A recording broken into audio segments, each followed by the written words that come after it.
हमारे यहाँ के इंटरनल मामले में आप हस्तक्षेप मत कीजिए, क्योंकि चुनाव जो है हमारे यहाँ हो रहा है और आप अपना ख्याल रखिए। तो ये चीज़ें भी आती हैं और देखिए कैसे, और इसी चीज़ को अगर अरविंद केजरीवाल इस पर ध्यान नहीं देते तो अभी थोड़ी देर बाद मीडिया का एक धड़ा ये कहता कि पाकिस्तान सहायता कर रहा है, मदद कर रहा है। तो चलिए, खैर अरविंद केजरीवाल ने बुद्धिमानी का काम किया है, उनको बधाई। और लेकिन बुशरा जी, कैसे यहां से अपने बूथ की बात आप बता रही थी और वहां से लेकर जरा देश की तरफ बढ़िए। जी बिल्कुल।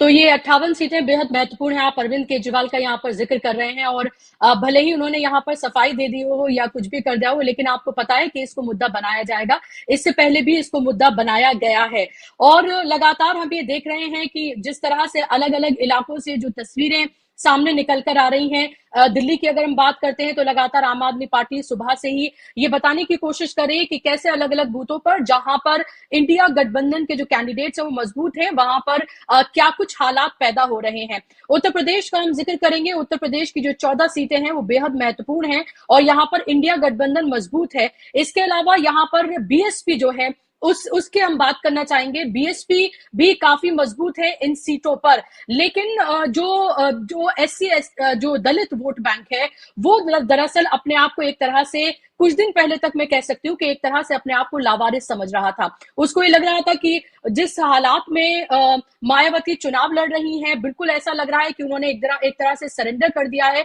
तो वो किस तरफ जाएं। लगातार हमने ये ट्रेंड देखा 2014, 19 और 17 के चुनाव में, यानी कि विधानसभा चुनाव में उत्तर प्रदेश के, कि जहां कहीं भी उनको लगता है कि वो हाथी पर वोट नहीं करेंगे तो वो साइकिल या हाथ पर वोट ना करते हुए वो कमल पर वोट करते हैं। लेकिन इस बार ये ट्रेंड पूरी तरीके से बदल गया है और हाथी पर वोट जहां लोग नहीं कर रहे हैं, जहां उनको लगता है कि वो जिताऊ कैंडिडेट नहीं है, और 80 में से लगभग मैं कहूंगी कि ज्यादातर सीटों पर यही हाल है, तो इस बार ये ट्रेंड पूरी तरीके से बदला है और ये अब इंडिया गठबंधन की तरफ जाता हुआ नजर आ रहा है और उसके कई मुख्य कारण हैं। इसके मुख्य कारण यह है कि जिस तरह से समाजवादी पार्टी ने अपना टिकट वितरण किया है, उन्होंने जनरल सीट से एससी कैंडिडेट्स को उन्होंने उतारा है। इसका भी एक बहुत बड़ा फायदा उन्हें देखने के लिए मिल रहा है और यही मैं लगातार देख रही हूं। और इसके अलावा अगर हम ये देखें कि जहां पर पहले देखते थे कि कमल के फूल की तरफ जाते थे, लेकिन अब ये लग रहा है कि वो समाजवादी पार्टी और कांग्रेस की तरफ जाता हुए नजर आ रहा है एसटी वोट, क्योंकि आरक्षण का मुद्दा, लोकतंत्र और संविधान को बचाने का मुद्दा इतना बड़ा हो गया है कि भले ही कुछ लोगों के लिए सिर्फ मुद्दा हो, लेकिन दलित वोटर्स के लिए ये उनके पूरे अस्तित्व की लड़ाई है और ये पूरे अस्तित्व की लड़ाई वो पूरे जोर शोर से लड़ते हुए नजर आ रहे हैं। और यही नहीं बल्कि जो अपर कास्ट वोटर, जो कहीं ना कहीं पहले ट्रेडिशनल वोटर माना जाता था कांग्रेस का, और वो शिफ्ट हुआ बीजेपी पर, अब ये लग रहा है कि वो वोट बैंक भी कहीं ना कहीं इंडिया गठबंधन की तरफ, कांग्रेस की तरफ झुकता हुआ नजर आ रहा है। 58 सीटों पर वोटिंग हो रही है। लगातार हम वोटिंग परसेंटेज आपको बता रहे हैं, तमाम तस्वीरें हम आपको दिखा रहे हैं। हमारे साथ ये तमाम मेहमान जो है हमारे साथ जुड़े हुए हैं, आप स्क्रीन पर देख सकते हैं।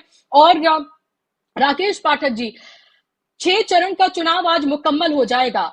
एक चरण हमारे सामने बच जाएगा, वो है 1 जून का।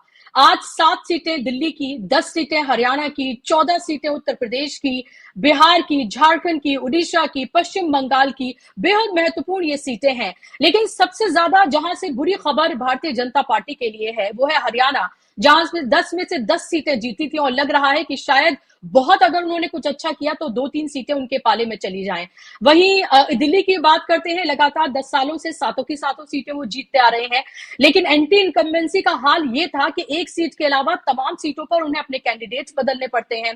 14 सीटें जो है उत्तर प्रदेश की, वहां पर भी हाल आप ये देखिए कि कमोबेश लगभग तमाम सीटें उनके हाथ से फिसलती हुई नजर आ रही हैं।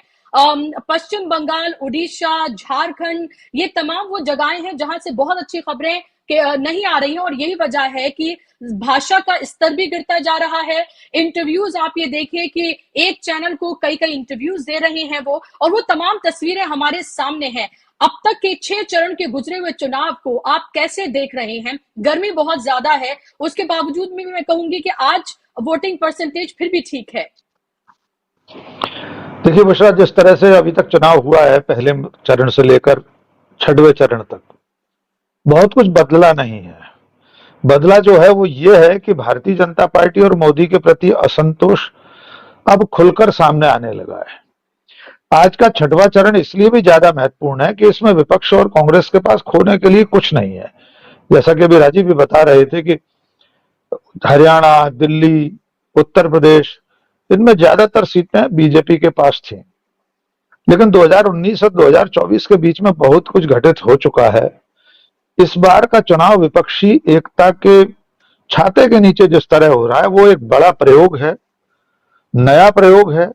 आप अतीत के कितने भी चुनाव देख लीजिए, भले ही एनडीए के गठबंधन रहे हो या यूपीए सरकारों के समय भी जो कुछ हुआ है, प्री पोल अलायंस और पोस्ट पोल अलायंस, लेकिन इस बार प्री पोल अलायंस जिस तरह से हुआ, नेताओं ने जिस तरह एकता अपनी बनाकर रखी, वो कार्यकर्ताओं तक पहुंची, कार्यकर्ताओं के जरिए जनता और मतदाता तक पहुंची।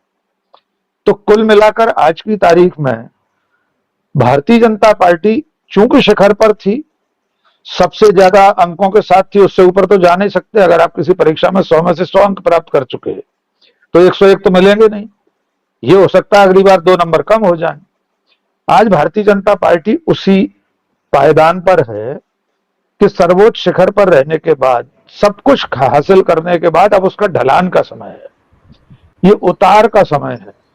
और उसके पीछे जो भी कारण है मैं अभी पहले राउंड में बता चुका हूं राजीव जी के सामने, दोबारा दोहराना जरूरी नहीं है। लेकिन आज के नरेंद्र मोदी के भाषण ये बता रहे हैं कि वो हताशा और बढ़ गई है। वरना 10 साल से जो व्यक्ति प्रधानमंत्री है उसका इतना आपत्तिजनक बयान आना चिंताजनक है कि विपक्ष अपने वोट बैंक की गुलामी, 2 बातें कही हैं जी, अमलेंदु जी, जयशंकर जी, हम लोगों ने सिर्फ मुजरे पर जिक्र किया, गुलामी को अनदेखा कर दिया। प्रधानमंत्री कह रहे हैं कि इंडी गठबंधन, उनके शब्दों में इंडी, जैसे हमारे शब्दों में हम भाजपा पार्टी भी कह देते हैं। तो कुल मिलाकर वे ये कह रहे हैं कि विपक्ष का जो गठबंधन है वो अपने वोट बैंक, अपने मतदाताओं की या तो गुलामी कर रहा है या मुजरा कर रहा है। दोनों ही शब्द कितनी ज्यादा हताशा का प्रतीक है, कितने आपत्तिजनक हैं।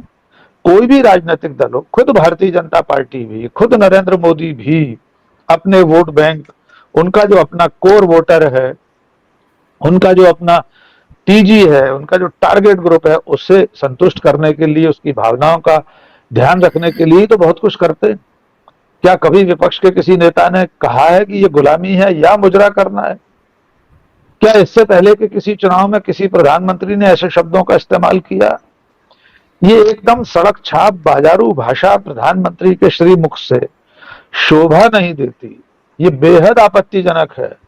विपक्ष तो इस पर जो कहेगा बोलेगा वो उसका काम है, लेकिन हम तो एक नागरिक के नाते, एक भारतवासी होने के नाते, एक मतदाता होने के नाते और पत्रकार होने के नाते हम बहुत चिंतित हैं कि हमारे प्रधानमंत्री का कैसा अधोपतन हो रहा है। हर दिन के साथ, हर मतदान के चरण के बाद वे एक पायदान, एक सीढ़ी और उतर जाते हैं। मुझे तो बुशरा अब ये चिंता होने लगी है, अगले अंतिम चरण में आज के बाद 6 दिन और बाकी हैं, 1 मई को मतदान होना है आखिरी चरण का। वे क्या कुछ कर गुजरेंगे, क्या कह बैठेंगे, कांप जाते हैं हम सोच करके प्रधानमंत्री आखिरी चरण में क्या बोलेंगे। हमारी और आपकी कल्पना से परे है। और चुनाव जिस तरह हो रहा है वो सारा देश देख रहा है। एक समाजवादी पार्टी का प्रत्याशी घर में नजरबंद है, दरवाजा फांद कर पुलिस उसके घर में घुस रही है। जितने और नजारे दिखाई दे रहे हैं वो सब सोशल मीडिया पर तैर ही रहे हैं। खुद संबित पात्रा का ये कहना कि ये सब प्रायोजित तरीके से हो रहा है, यानी प्रायोजन कौन कर रहा है? नरेंद्र मोदी आपको हराने की कोशिश कर रहे हैं क्या? जेपी नड्डा ने प्रायोजित किया कि संबित पात्रा हार जाए। आखिर कौन है इसके पीछे? इतना तो वे स्वीकारोक्ति कर ही रहे हैं ना कि चुनाव में गड़बड़ियां हो रही हैं, मतदान केंद्रों पर गड़बड़ियां हैं। एक वीडियो भी साझा हो रहा है, शायद दिल्ली का है, मतदान केंद्र के भीतर A4 साइज से ज्यादा बड़े पोस्टर बीजेपी के, मोदी और प्रत्याशी के तस्वीर वाले लेकर बैठे हुए हैं लोग मतदान केंद्र के भीतर। उसका वीडियो चल रहा है, हम दिखा सकते हैं थोड़ी देर में उसे। तो ऐसे चुनाव में, और दिल्ली का लेफ्टिनेंट गवर्नर मुख्यमंत्री के लिए कैसे शब्दों का इस्तेमाल कर रहा है वो ट्वीट देख लीजिए। यानी जो तंत्र है, जिसकी जिम्मेदारी है, संवैधानिक दायित्व है उसका कि वो निष्पक्ष पारदर्शी चुनाव संपन्न कराए, वो पूरी तरह सत्ता की गोद में बैठा हुआ है। तो अब चुनाव जनता लड़ रही है, ये विपक्ष के बस की बात भी नहीं है। इसका मुकाबला करना किसी विपक्ष के हाथ में नहीं है। कोई राहुल गांधी, कोई अखिलेश यादव, कोई तेजस्वी, कोई स्टालिन, कोई अरविंद केजरीवाल कुछ नहीं कर सकते, क्योंकि दूसरी तरफ सिर्फ सत्ता नहीं है, दूसरी तरफ निर्वाचन आयोग है, मुख्य धारा का पूरा मीडिया है, ईडी, सीबीआई, एनआईए, सब कुछ है, और इधर सिर्फ जनता है। और आज छठवें चरण में भी जनता ही चुनाव लड़ते हुए दिखाई दे रही है। परिणाम क्या होंगे हम नहीं जानते, हम ज्योतिषी नहीं है, हम भविष्यवक्ता नहीं है, हम सेफोलॉजिस्ट भी नहीं है, लेकिन एक बेहद साधारण पत्रकार होने के नाते हम कह सकते हैं कि नरेंद्र मोदी के लिए 6 चरण बहुत कठिन रहे हैं, और आज के बाद ये कठिनाई बढ़ने वाली है। जी बुशरा। जी बिल्कुल, जाहिर सी बात है कठिनाई बढ़ने वाली है। 7वें चरण में खुद उनकी सीट जो है वो भी है वाराणसी, हिमाचल की सीटें हैं, पंजाब की तमाम सीटें हैं, और आज प्रियंका गांधी उन्हीं के क्षेत्र, उनके संसदीय क्षेत्र में डिम्पल यादव के साथ वो वहां पर रोड शो करने जा रही हैं। गोरखपुर में भी वो होंगी और गोरखपुर में वो वहां पर रैली करने जा रही हैं। तो गोरखपुर आपको पता है कि रवि किशन है वहां से सांसद, दोबारा से वो मैदान में है, लेकिन वो क्षेत्र योगी आदित्यनाथ का क्षेत्र रहा है। और दूसरी तरफ वाराणसी, तो वहां पर भी इंडिया गठबंधन अपनी पूरी ताकत दिखा रहा है, वहां पर भी पूरे तरीके से ताल ठोकता हुआ नजर आ रहा है। ये हमने देखा, और प्रियंका गांधी को उसकी जिम्मेदारी दी गई है। प्रियंका गांधी लगातार पूरे उत्तर प्रदेश में बहुत सक्रिय रही, अमेठी, रायबरेली से लेकर तमाम जगहों पर हमने देखा, झारखंड से लेकर तमाम जगहों पर, दूसरी जगहों पर भी हमने देखा। और जो तालमेल पूरा इंडिया गठबंधन का नजर आ रहा है, चाहे हम अखिलेश यादव, राहुल गांधी का देखें, या यहाँ पर हम अरविंद केजरीवाल और राहुल गांधी, या यहाँ पर जो तमाम कैंडिडेट्स थे उनका हम देखें, वो एक ऐसा तालमेल है, इससे बहुत पहले हमने गठबंधन देखे हैं, लेकिन ऐसा गठबंधन जहां पर झंडे भी आपस में मिला दिए गए हों। अगर दिल्ली में आप में से सब लोगों ने रैलियां देखी होंगी कि आधा झंडा आम आदमी पार्टी का और आधा झंडा जो है वो कांग्रेस का, यहाँ तक कि गले में पट्टा जो है वो कैंडिडेट भी आधा आम आदमी पार्टी का, आधा कांग्रेस का डाले हुए हैं। ये बहुत ही कम देखने के लिए मिलता है। तो ना सिर्फ नेताओं के दिल मिले हैं, बल्कि कार्यकर्ता भी जमीन पर बढ़ चढ़ कर काम कर रहे हैं, और यही बहुत बड़ी चिंता का विषय है अब बीजेपी के लिए, क्योंकि बहुत कोशिशें उन्होंने की कि कैसे न कैसे इंडिया गठबंधन में दरार डाली जाए, इसको पूरे तरीके से कमजोर किया जाए, लेकिन ऐसा बिल्कुल भी होता हुआ नजर नहीं आया। कोई लेवल प्लेइंग फील्ड नहीं है, उसके बावजूद भी बहुत मजबूती से इंडिया गठबंधन ये पूरा चुनाव लड़ रहा है। और ये चुनाव जनता वर्सेस भारतीय जनता पार्टी, जनता वर्सेस नरेंद्र मोदी होता हुआ नजर आ रहा है, ये साफ तौर पर दिखता है। प्रेम कुमार जी, सुनील शुक्ला जी भी हमारे साथ जुड़ गए हैं। सुनील जी, बहुत बहुत स्वागत, आपका इस्तकबाल। और आपके पास मैं आऊंगी, उत्तर प्रदेश के खासतौर पर मैं आपसे बात करूंगी। प्रेम कुमार जी, ये छठा चरण आज 6 बजे समाप्त हो जाएगा, लेकिन 7वां चरण भी बेहद महत्वपूर्ण है। वाराणसी है, उसमें उत्तर प्रदेश की कई महत्वपूर्ण सीटें हैं, उसमें पंजाब है, पंजाब में तो आपको पता है कि भारतीय जनता पार्टी का कोई स्टेक नहीं है। हिमाचल की 4 सीटें हैं, बिहार भी है, उसमें पश्चिम बंगाल भी है, 57 सीटें हैं लगभग, उसमें 58 सीटों पर आज ये वोटिंग हो रही है। और उस सब के बीच भाषा की मर्यादा का गिरता हुआ स्तर लगातार, ऐसा लगता है कि एक तरह का एक उनको हर चरण के बाद प्रधानमंत्री को ये लगता है कि ऐसा और क्या वो खराब बोल दें जिससे कम से कम वो एक मिर्ची लगाएं और इस तरह का करंट पैदा करें अपने वोटर में, जो घर बैठ गया है, कि उसको बाहर निकाला जा सके। क्योंकि जब आप पोलिंग बूथ पे जाएंगे और बाहर जहां पर टेबल्स लगी होती हैं, जहां पर पन्ना प्रमुख बैठे होते हैं, मैंने खुद आज देखा कि जहां पर आम आदमी पार्टी या कांग्रेस के थे वहां पर भीड़ लगी हुई थी, और जहां पर भारतीय जनता पार्टी के थे वहां पर कोई नहीं था। मैं ये नहीं कह रही कि सब जगह ऐसा है, लेकिन ये मैंने अपनी आंखों से देखा। क्या आपको लगता है ये भी एक बड़ी परेशानी की वजह है कि जो उनका कोर वोटर है, कितने भी उनकी तरफ से बयान दिए जा रहे हैं, कितना ही बांटने की कोशिश की जा रही है, कितना हिंदू मुसलमान किया जा रहा है, हर वो चीज की जा रही है जिससे उन्हें लग रहा है कि समाज में खाई पैदा की जा सके, जहां पर उनको हिंदू मुसलमान नहीं करना होता तो वो नॉर्थ और साउथ में बांट देते हैं, जाट नॉन जाट में बांट देते हैं। ये क्योंकि सियासत ही सिर्फ उनको बंटवारे की करनी आती है। अभी एक और एड कैंपेन उनका आया जहां पर मुस्लिम वर्सेस सिख करने की भी कोशिश की गई भारतीय जनता पार्टी की तरफ से। कैसे देख रहे हैं आप इसको?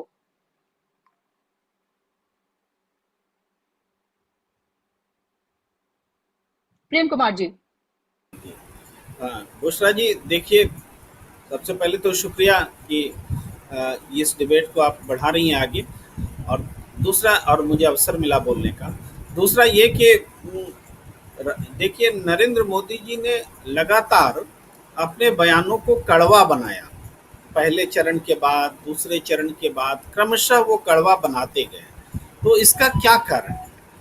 जब आप देखिए, पहले चरण में करीब 3.8% वोट कम पड़े, टर्नआउट वगैरह रिवाइज होने के बाद भी। दूसरे चरण में करीब 3.5% वोट कम हुए 2009-19 के मुकाबले।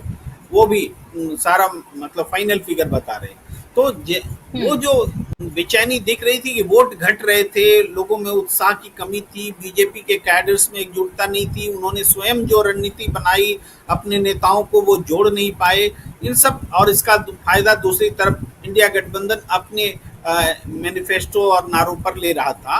तो इससे उन वो लगातार एक उस लाइन पर बोलते गए जो जिसको हम डिविजिव बोल सकते हैं, जिसको हम हिंदू मुसलमान करना बोल सकते हैं, उत्तर दक्षिण करना बोल सकते हैं, वहां तक गए। और उसके बाद भी जब सब तीर तर्कश से निकल गए तो अब उन्होंने नए हथियार बनाने शुरू किए। खुद को उन्होंने ईश्वर भी बनाया, उस रूप में भी पेश किया। और उसके बाद अब जबकि छठा चरण चल रहा है तो छठे चरण का दबाव सातवें चरण के लिए है। छठे चरण में देखिए, सबसे आसान चरण था बीजेपी के लिए ये। 58 में 45 सीटें एनडीए के पास हैं, तो ये सबसे आसान चरण था। लेकिन सबसे डिजास्टर ये साबित होने वाला है। तो इसका जो गम है, इसका जो दुख है, इसका जो फ्रस्ट्रेशन है, वो दिख रहा है। क्योंकि आप 10 में 10 जहां पा रहे थे वहां शून्य होने जा रहे हैं। हो सकते हैं जो भी परिणाम हो, वो उस स्थिति में खड़े जहां शून्य भी हो सकते हैं। जहां 7 शून्य थे वो 0-7 भी हो सकता है। तो इस तरह से डिजास्टर्स दिख रहा है।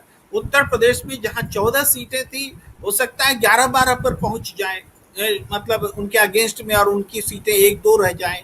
तो इसी तरह से बिहार में जहां पर कि 8 में से 4 उनके पास और 3 जेडीयू के पास, इस तरह से सीटें थी, इस बार सारी हाथ से निकलती दिख रही है। झारखंड में 4 में 3 सीटें हाथ से निकलती दिख रही हैं।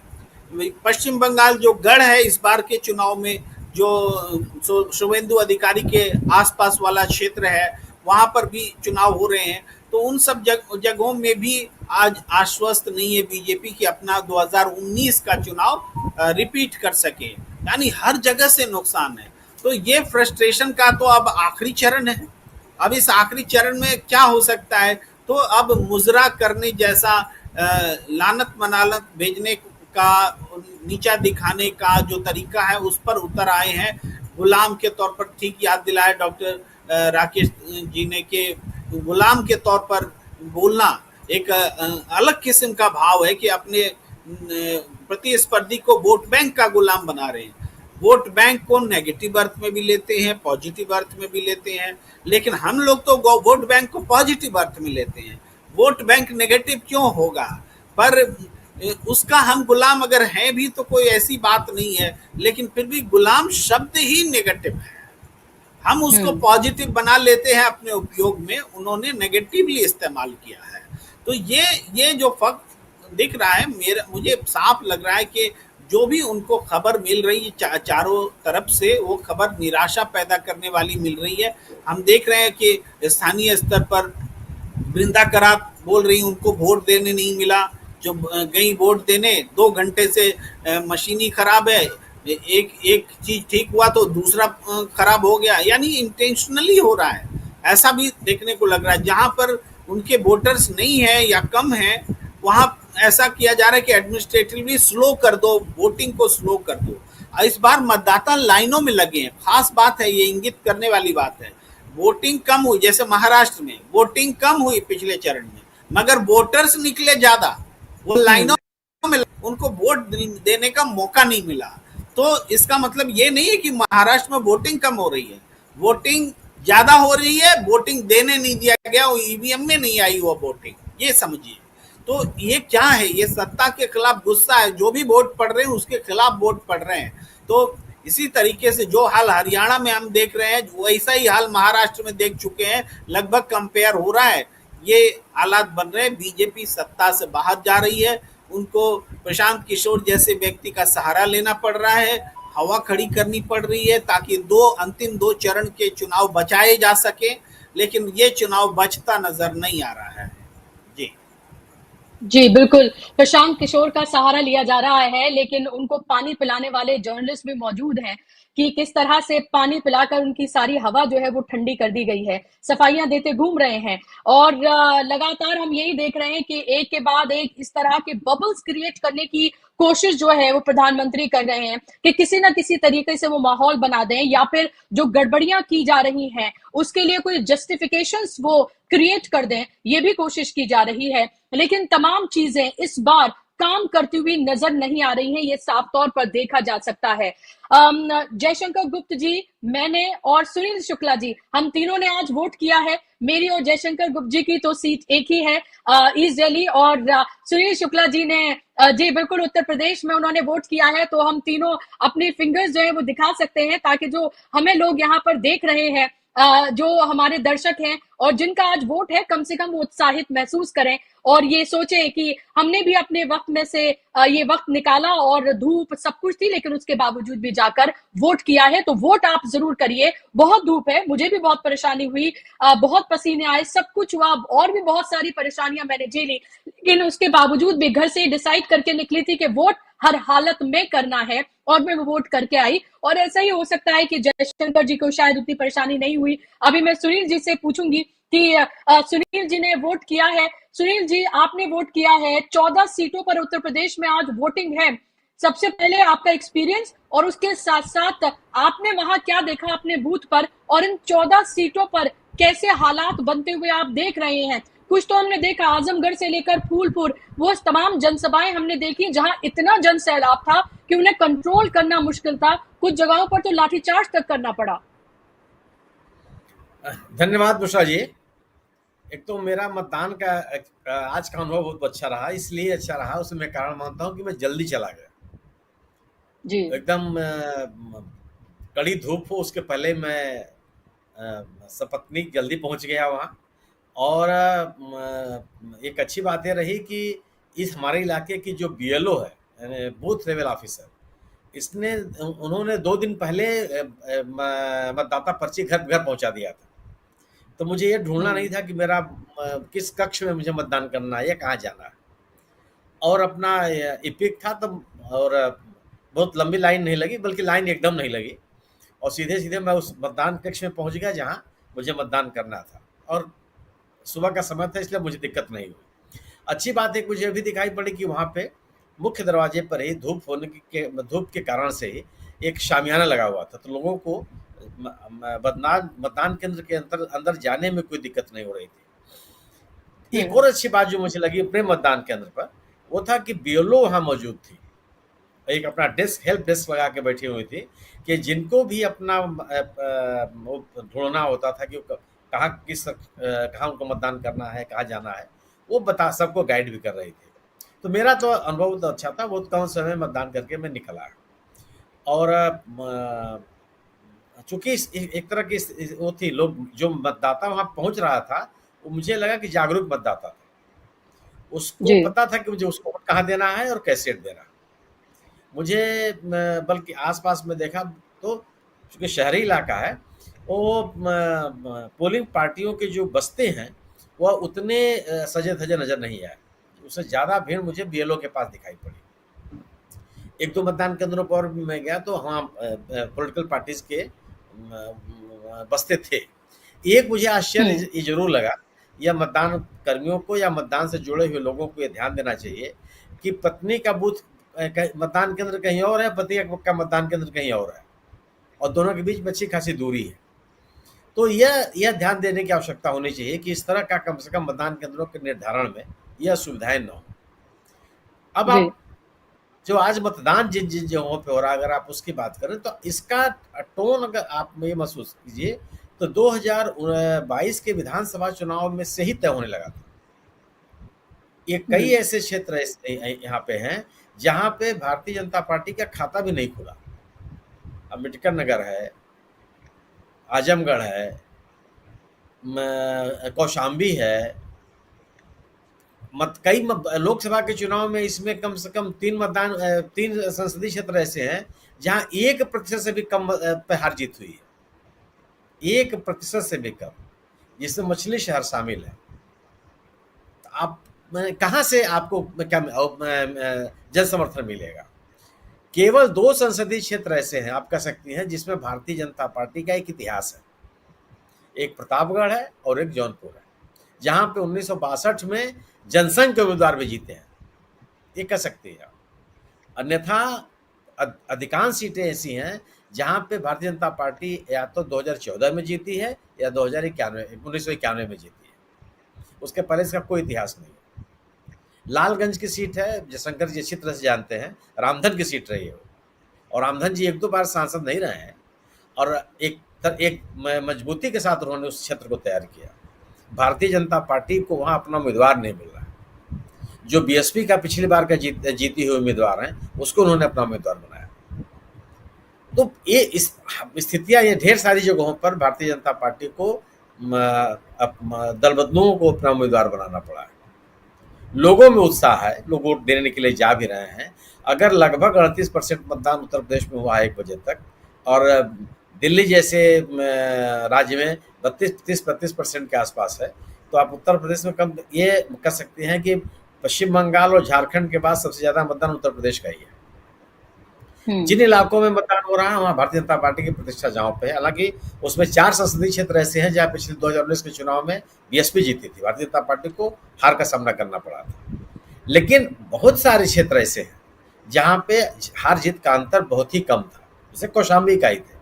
यहाँ तक कि सुल्तानपुर की अगर आप बात कर लीजिए, मेनका जी कोई बहुत ज्यादा मतों से नहीं जीती थी, उनकी हार जीत जो है 50-55 हजार की जीत हुई थी।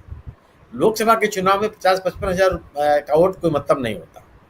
और वहाँ पे हालत है कि वरुण गांधी को भी वोट मांगने के लिए आना पड़ा अपने वहाँ के लिए, और उनके सभाओं में भारतीय जनता पार्टी का झंडा और पोस्टर दिखाई नहीं पड़े। जो मैंने क्लिप्स देखे, मैं गया तो नहीं था, लेकिन जो मैंने क्लिप्स देखे वहाँ दिखाई नहीं पड़े।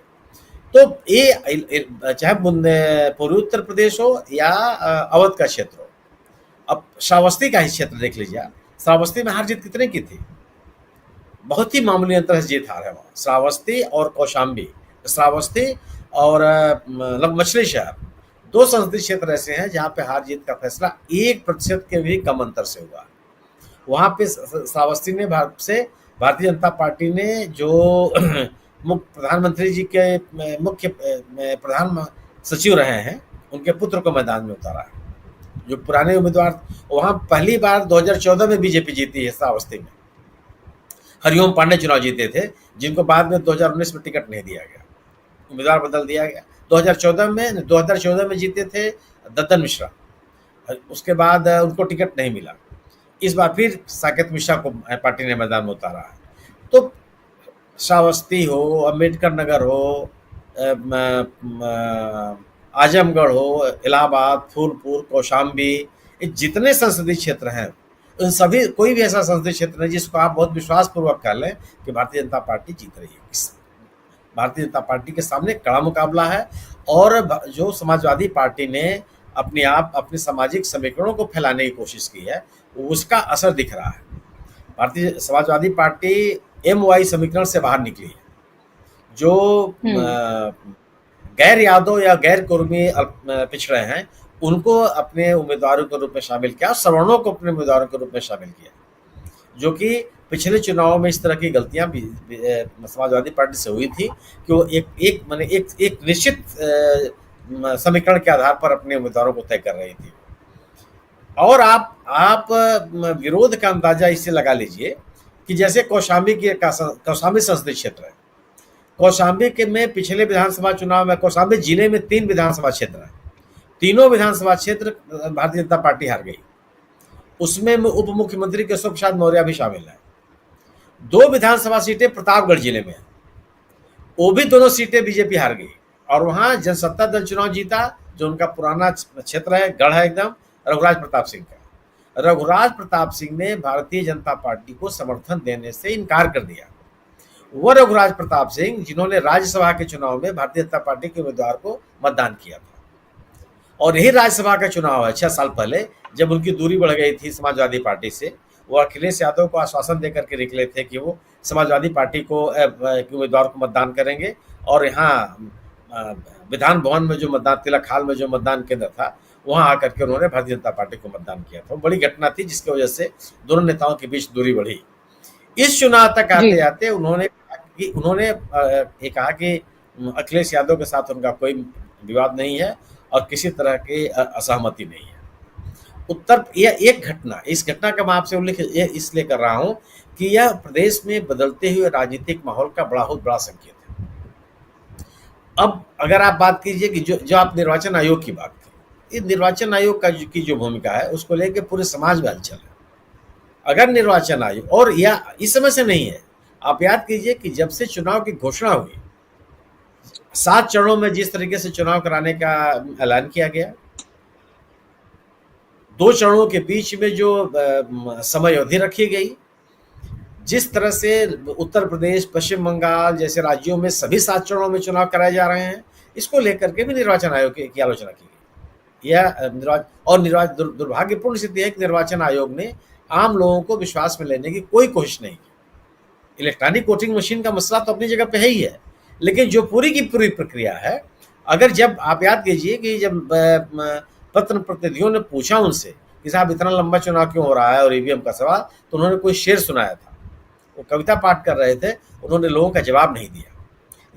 यह बहुत उचित नहीं कहा जा सकता, बल्कि ये बहुत ही इसकी निंदा की जानी चाहिए कि कोई भी संस्थान लोगों का विश्वास हासिल करने के लिए या उनके सामने पारदर्शी तरीके से अपने काम काज को रखने में विफल हो रहा है। प्रधानमंत्री जी के भाषण की हम लोग चर्चा कर रहे हैं। अगर प्रधानमंत्री जी ये कहते हैं कि विपक्ष अपने समर्थकों का गुलाम हो गया है, तो आप कौन इस देश के लोगों के में वैज्ञानिक सोच पैदा कर रहे हैं? मान लेते हैं जो आप विपक्ष पर आरोप लगा रहे हैं, क्या प्रधानमंत्री जी या सत्तारूढ़ दल इस देश के नागरिकों में वैज्ञानिक सोच पैदा करने की कोशिश कर रहा है, तार्किकता पैदा करने की कोशिश कर रहा है, तथ्यों के आधार पर निर्णय लेने के लिए प्रोत्साहित कर रहा है, एक ऐसा वातावरण बना रहा है जहां आप प्री ऑक्युपाइड हुए बगैर अपने पूर्वाग्रहों से हट करके कोई निर्णय ले ले? राजनेताओं से तो लोग यही उम्मीद करते रहे हैं। पूरा देश, पूरा का पूरा समाज राजनेताओं का अनुकरण करता है। प्रधानमंत्री जी को विपक्ष की आलोचना करने का पूरा अधिकार है, उनकी आलोचना सिर माथे, बशर्ते ये भी हो कि जिन जिन चीजों पे आप आलोचना कर रहे हैं उससे इतर आपका आचरण खुद कर रहा हो। जिस राजनीति को आप बढ़ावा दे रहे हैं, जो सरकार जो 10 सालों तक सत्ता में रहने के बाद भी अपने सरकार के कामकाज की चर्चा न करे, अभी विपक्ष की आलोचना पर निर्भर रहता हो, वो किस तरह की राजनीतिक संस्कृति को आप विकसित कर रहे हैं या बढ़ावा दे रहे हैं? और अगर आप इस तरह की प्रवृत्तियों में खुद शामिल है तो आपकी बात का असर कैसे हो सकता है आम आदमी के ऊपर? दिन प्रतिदिन ये कह सकते हैं कि सत्तारूढ़ दल का जो प्रचार का स्तर है वो बहुत ही कम होता जा रहा है। यह इस देश के लिए, इस देश की चुनाव प्रक्रिया के लिए, इस देश की व्यवस्था के लिए बहुत ही घातक है।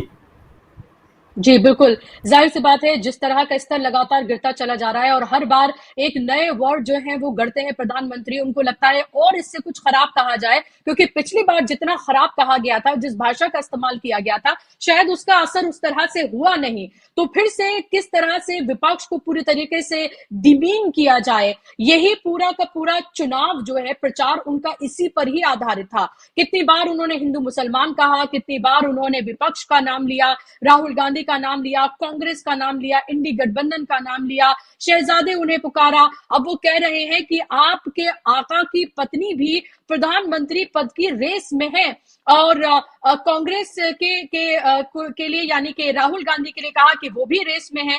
तो एक तरह से ये बताने की कोशिश उनकी कि देखिए वहां पर तो हर कोई प्रधानमंत्री की रेस में है, ये लोकतंत्र है जनाब, यहाँ पर कोई भी अपने अंदर ये पैदा कर सकता है कि अगर वो चुनाव लड़ रहा है, उसकी एक पार्टी है देश में, ये लोकतांत्रिक निजाम है, कोई भी प्रधानमंत्री बन सकता है। यही नहीं कि आपकी पार्टी की तरह कि भाई 2047 तक की बात करें और ये कहें कि 10 साल आप ही रहे प्रधानमंत्री और आप फिर से ये कहने लगे कि वही प्रधानमंत्री बनेंगे। चुनाव के रिजल्ट आने से पहले आप ये कहने लगे कि हमने तो 300 पार कर ही लिया है और 400 पार का नारा आप पहले से ही देने लगे, हालांकि अब तो वो भी नहीं दे रहे हैं, वो कॉन्फिडेंस भी खत्म हो गया है।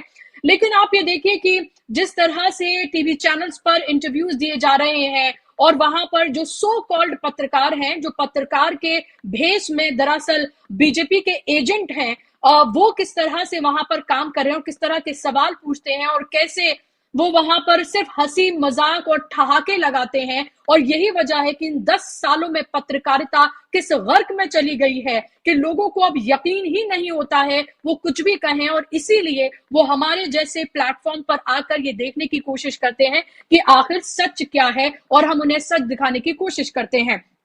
और हम पूरी हमारी ईमानदारी से अपने अपने काम को करते हैं। आज जिन 58 सीटों पर वोटिंग हो रही है, वो 58 सीटें बेहद महत्वपूर्ण भारतीय जनता पार्टी के लिए हैं, क्योंकि 40 पर वो जीती थी और ऐसे में उसकी पूरी की पूरी साख लगी हुई है। इंडिया गठबंधन के पास खोने के लिए बहुत कुछ नहीं है, लेकिन बीजेपी के लिए खोने के लिए बहुत कुछ है, और इसीलिए भाषाई मर्यादा लगातार उनकी गिरती जा रही है। आपने देखा होगा कि जब भी एक फेज में जहां पर चुनाव हो रहे होते हैं, वहीं कहीं आसपास की जगह पर प्रधानमंत्री दूसरी जगह जाकर वो अपनी चुनावी रैली जरूर करते हैं, और वहां से जरूर इस तरह का वो मैसेज देने की कोशिश करते हैं, ताकि वो उनकी कोशिश होती है, उससे प्रभावित होता है नहीं वो तो दिख नहीं रहा है, कि वो जो चुनाव हो रहा है उसको किसी तरह से प्रभावित किया जाए और अपने फेवर में किया जाए। ये हताशा निराशा है, जहां एक तरफ आपके पास तमाम तरह का धनबल सब कुछ मौजूद है, एक कोई लेवल प्लेइंग फील्ड नहीं है विपक्ष के पास, उसके बावजूद भी आप ये देखें कि आपको इस स्तर पर आकर राजनीति करनी पड़ रही है,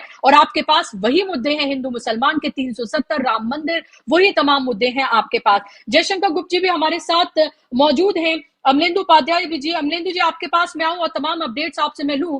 जयशंकर गुप्त जी, ये पूरा चुनाव हम ये देख रहे हैं, भाषाई मर्यादा लगातार गिरती जा रही है, इलेक्शन कमीशन जिस तरह से बिहेव कर रहा है वो सब कुछ हमारे सामने है। अभी आपने चीफ इलेक्शन कमिश्नर जो है उनका बयान भी आपने सुना, और वो साफ तौर पर लगता है कि अगर जनता के मन में संशय है, अगर विपक्ष के मन में संशय है, और अगर इससे पहले कभी ऐसा नहीं हुआ कि वोटिंग परसेंटेज इस तरह से बढ़ा दी जाए, 1,07,00,000 वोटर आप बढ़ा दें अलग अलग सीटों पर, तो इसमें ये अगर इसको लेकर अगर क्वेश्चन उठ रहा है, तो आप एक तरह से निराशा कहें कि पैदा करने की कोशिश की जा रही है वोटर में, आप एक तरह से मजाक उड़ाने की कोशिश करें। आखिर ये चुनाव आयोग जिस तरह से चुनाव करा रहा है, उसको आप कैसे देख रहे हैं, और ये चरण और आगे आने वाला चरण कितना महत्वपूर्ण, और जो भाषाई मर्यादा है उसको कहां जाता हुआ आप देख रहे हैं?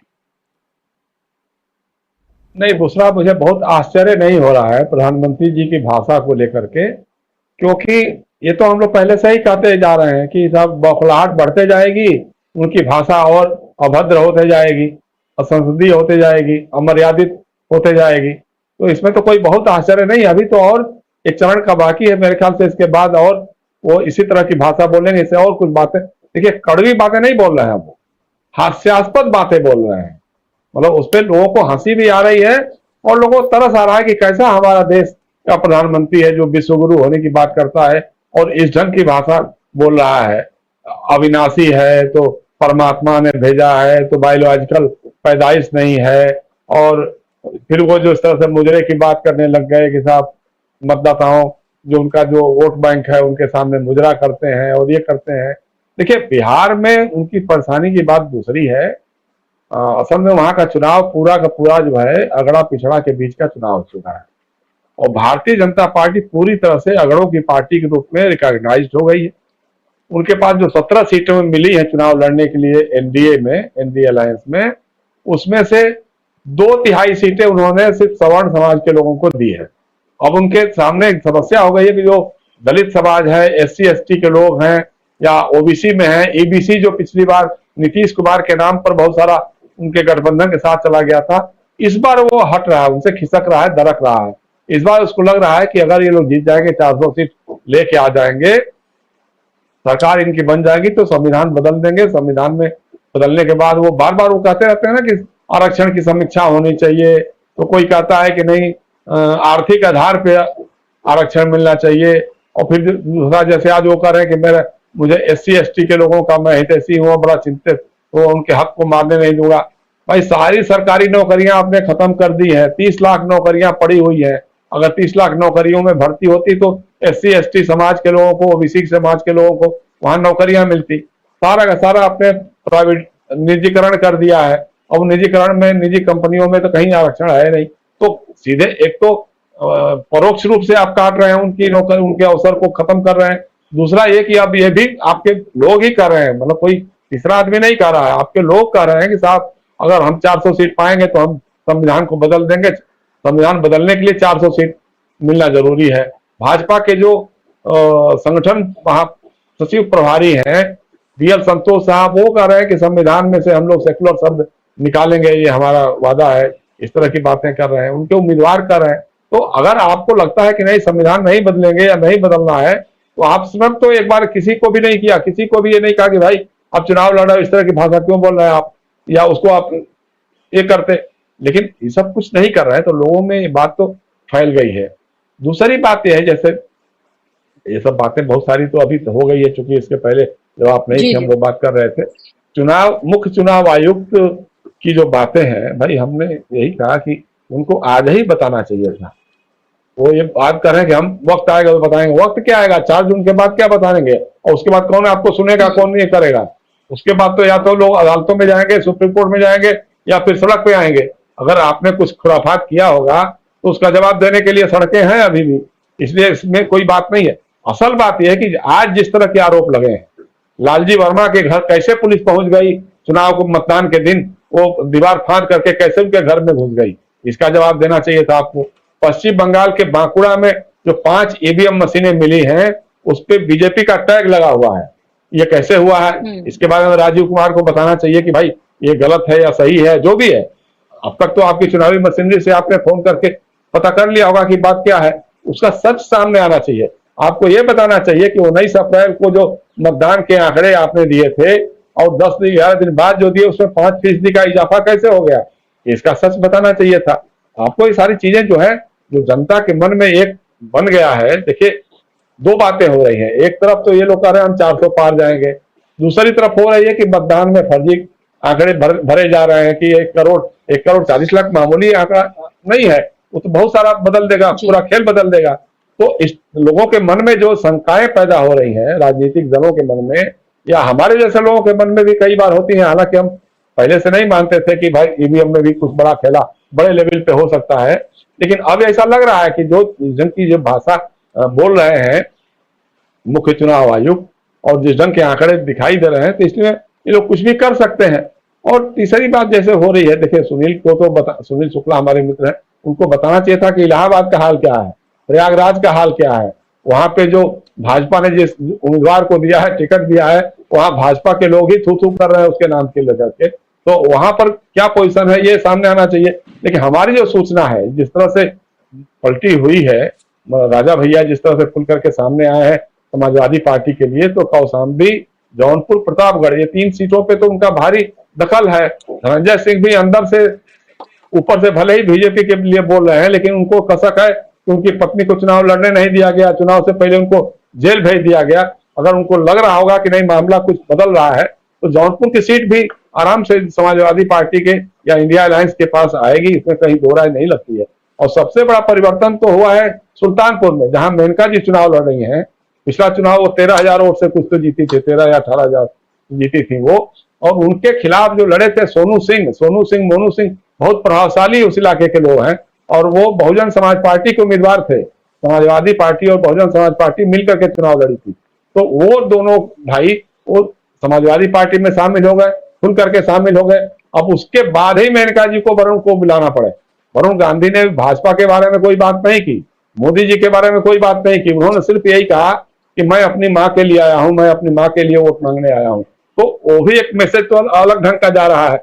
आजमगढ़ की बात जहां तक है, मछली शहर में 181 वोट से जीता था भारतीय जनता पार्टी का उम्मीदवार, सिर्फ 181 वोट से जीता था।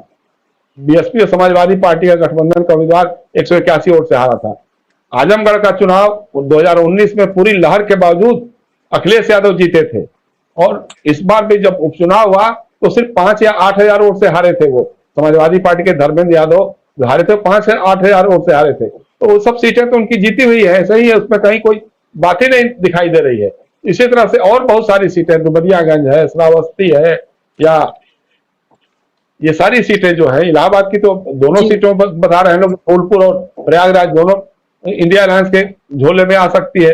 और बिहार की बातें हैं, बिहार में भी जो है जो पूर्वी उत्तर प्रदेश से लगे हुए इलाके हैं, चाहे वो पश्चिम चंपारण हो, पूर्वी चंपारण हो, वाल्मीकि नगर हो या ये गोपालगंज है, सिवान है, ये सारी सीटें हैं। इन सीटों पे इन्हीं लोगों के लोग जीते थे।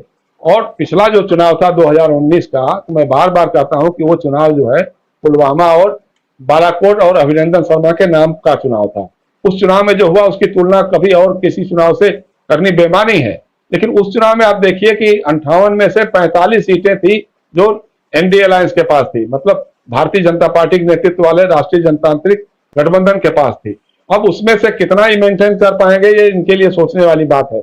और उड़ीसा के बारे में तो बात हो रही थी अभी, जब राकेश पाठक जी भी थे तो कहा कि वो संबित पात्रा ही लाइन में लगे हुए हैं और वोट नहीं कर पा रहे हैं, उनको बड़ी तकलीफ हो रही है। तो मैंने कहा था कि भाई देखिए, हमारा तो उसमें कोई बहुत ज्यादा कर्मकांड में भरोसा नहीं होता है, धार्मिक कर्मकांडों से मैं दूर रहता हूँ।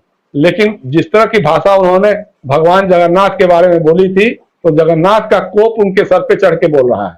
अब उनकी हालत ये हो गई है कि ओडिया लोगों ने उनका बहिष्कार की एक तरह से फैसला कर लिया है। पिछली बार चुनाव में हारे थे, इस बार भी उनकी हालत उसी ढंग की लग रही है। तो कुल मिलाकर के जो सिनारियो बन रहा है, मुझे लगता है कि जैसे पहले चरण से लेकर के 5वें चरण तक जो संकेत दिखाई दे रहे थे, उससे कुछ ज्यादा भयावह संकेत भारतीय जनता पार्टी के लिए इस बार जो 6ठे चरण का चुनाव है, हरियाणा की 10 में से मुश्किल से अगर 2-3 सीटें भी कोई दावे के साथ नहीं कह पा रहा है कि भारतीय जनता पार्टी ये 2-3 सीटें जीत सकती है।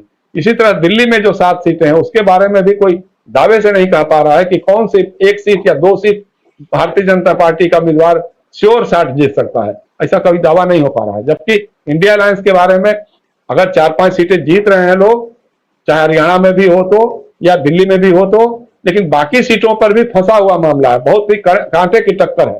तो इसलिए जो है, चूंकि चुनाव जनता और नरेंद्र मोदी जी के बीच हो चुका है, अब नरेंद्र मोदी जी अपने को ईश्वर का अवतार बताएं, परमात्मा का भेजा हुआ बताएं, अविनाशी बताएं, तो उसके बारे में तो मैंने एक शेर उस दिन भी कहा था, आज भी कह रहा हूं, मैं उसी शेर से खत्म करूंगा अपनी बात को। तो इससे पहले भी एक शख्स यहां तख्त नसीं था, तो इससे पहले भी एक शख्स यहां तख्त नसीं था, उसको भी खुदा होने का इतना ही यकीन था। तो बड़े बड़े जो खुदा बनने वाले लोग थे वो आज इतिहास के गर्त में चले गए हैं। कभी किसी की आत्महत्या के बारे में पढ़ा जाता है कि उसने कैसे दुनिया को जीतने का दावा किया था और आत्महत्या करके मरा था वो, या इस तरह के और भी जो लोग थे जो अपने को ईश्वर, खुदा और क्या क्या समझते थे, वो आज इतिहास में कहीं दिखाई नहीं देते हैं। तो ऐसा नहीं होना चाहिए। और मुझे लगता है कि भारतीय जनता पार्टी के लोगों को हमारे प्रधानमंत्री की चिंता करनी चाहिए, उनको थोड़ा विश्राम देना चाहिए, बल्कि किसी मनोचिकित्सक से पता कराना चाहिए कि भाई क्या क्यों ऐसी उड़द बांसियां उनके मुंह से निकल रही हैं, उस पर भी थोड़ा सा ध्यान देना चाहिए। नहीं तो यही सलाह है जी। दूसरा जी बिल्कुल, क्योंकि वो कभी विपक्ष में बैठे नहीं हैं। जब से वो चाहे मुख्यमंत्री बने या प्रधानमंत्री बने, उन्हें पता ही नहीं है कि विपक्ष कैसे रन करता है। और इसीलिए विपक्ष पे जिस तरह के वो कटाक्ष करते हैं, उनको समझ में नहीं आ रहा है कि अगर सत्ता उनके हाथ से गई तो आखिर वो करेंगे क्या। और जिस तरह की परिस्थितियां उनके लिए नजर आ रही हैं, लग रहा है सत्ता उनके हाथ से खिसक रही है। और इसीलिए जिस तरह की पूरी उनकी मनोस्थिति है, जिस तरह के बयान वो दे रहे हैं, जिस तरह की भाषा का वो इस्तेमाल कर रहे हैं, उससे समझा जा सकता है। क्योंकि उन्हें तो शायद सिर्फ मोदी मोदी मोदी यही गुणगान सुनने की आदत है। उनके आसपास भी लोग वही रहते हैं और उन्होंने वही गुलामों की और चाटुकारों की एक फौज अपने आसपास खड़ी कर रखी है, जो ना सवाल पूछना चाहते हैं, ना सवाल पूछने की उनको इजाजत है, जिनको जो सिर्फ जी हुजूरी करते हैं। और उसी के लिए शायद उनको उनके आसपास रखा गया है। और इसीलिए उनको समझ नहीं आ रहा है कि अगर सत्ता उनके हाथ से गई तो फिर वो क्या करेंगे। और जो आसपास उनके लोग हैं, जिनसे उन्होंने जी हुजूरी कराई है, जिनसे उन्होंने गुलामी कराई है, जो उनके आगे नतमस्तक रहे, या सत्ता या पावर के आगे जो नतमस्तक रहे, वो आखिर करेंगे तो करेंगे क्या। ये भी एक बड़ा इशू है। इस बीच हमारे साथ नागेंद्र प्रताप जी भी जुड़ गए हैं। नागेंद्र जी, बहुत बहुत इस्तकबाल आपका, स्वागत कार्यक्रम में। और लगातार आप ये देखिए कि जिस तरह की स्थितियां फिलहाल बनती हुई नजर आ रही हैं, उसमें मैं बात करूं, आपके पास में आऊं उससे पहले अमलेंदु जी आपके पास में आना चाहती हूं, क्योंकि लगातार आप अपडेट्स पर भी नजर रखे हुए हैं। ईवीएम्स की शिकायत लगातार आ रही है अलग अलग जगहों से। और जिस तरह की परिस्थितियां बन रही हैं, जिन 14 सीटों पर वोटिंग हो रही है उत्तर प्रदेश में, अमलेंदु जी, यहाँ पर बीएसपी का भी बड़ा स्टेक है।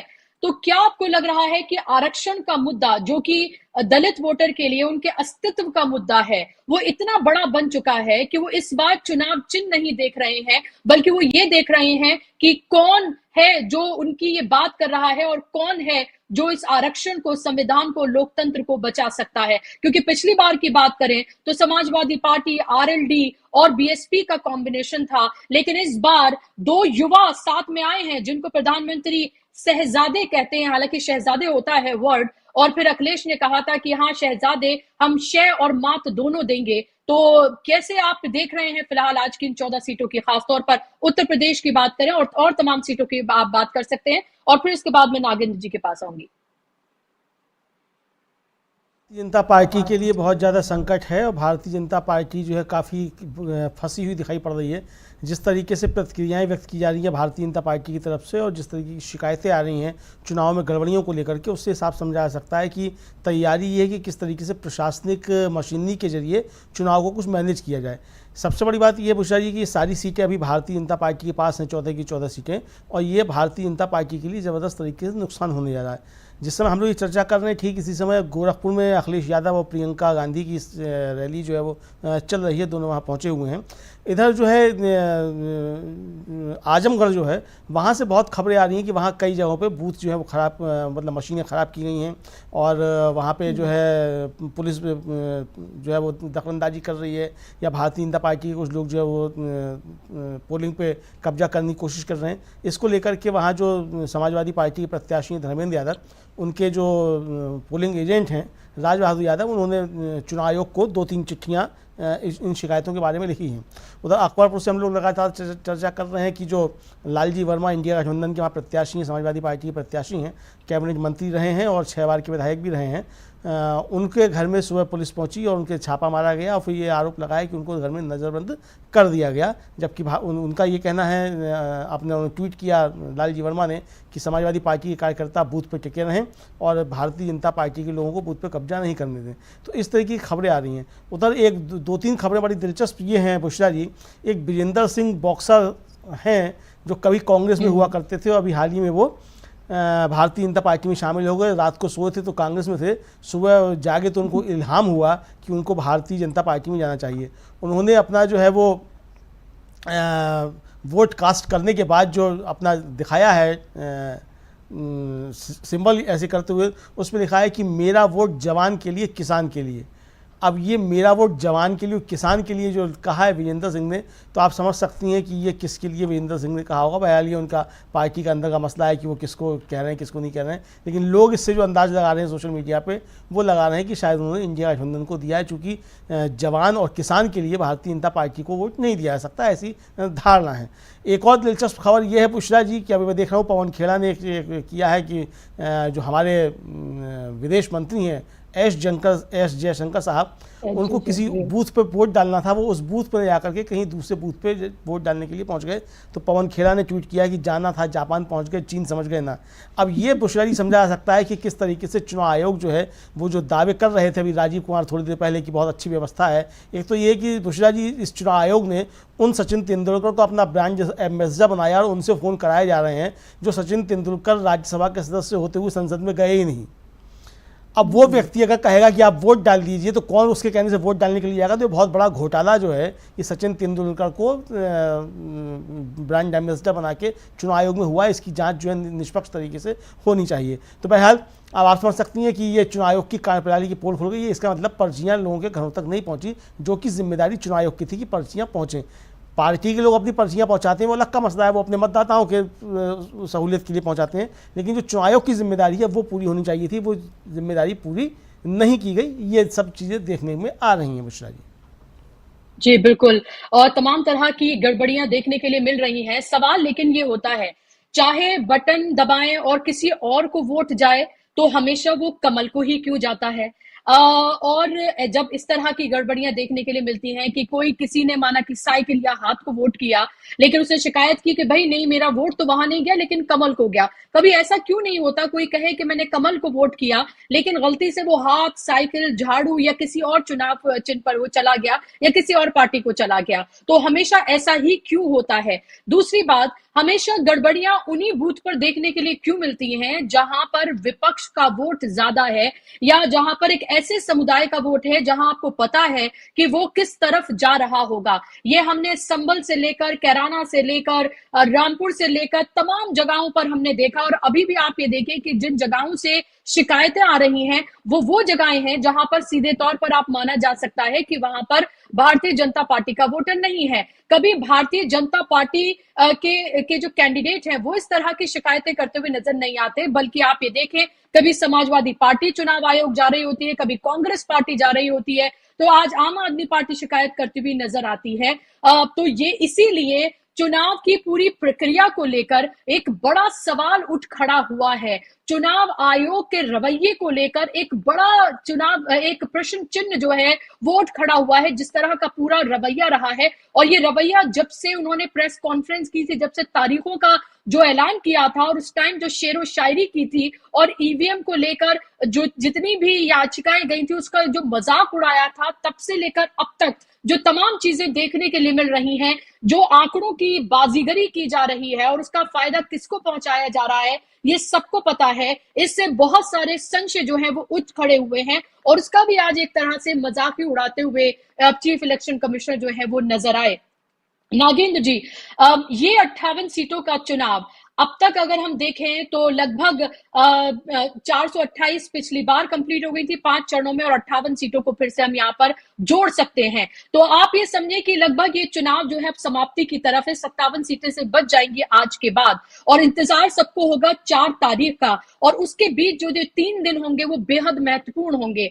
लेकिन एक लंबा चुनावी हमने प्रक्रिया देखी, 40 दिन का पूरा ये चुनाव, और उसके बीच चुनाव आयोग को उठती हुई तमाम तरह के सवाल, भाषा की मर्यादा, ये तमाम चीजें तो हमने देखी। हरियाणा, उत्तर प्रदेश और इसके साथ साथ दिल्ली, यहाँ तमाम जगहों पर आज चुनाव हो रहे हैं। हरियाणा की बात करी जाए तो हमें पता है कि किस तरह के बड़े मुद्दे हैं जो हमें देखने के लिए मिल रहे हैं। आपसे मेरा सवाल, इस चुनाव को अभी आप किधर जाता हुआ देख रहे हैं?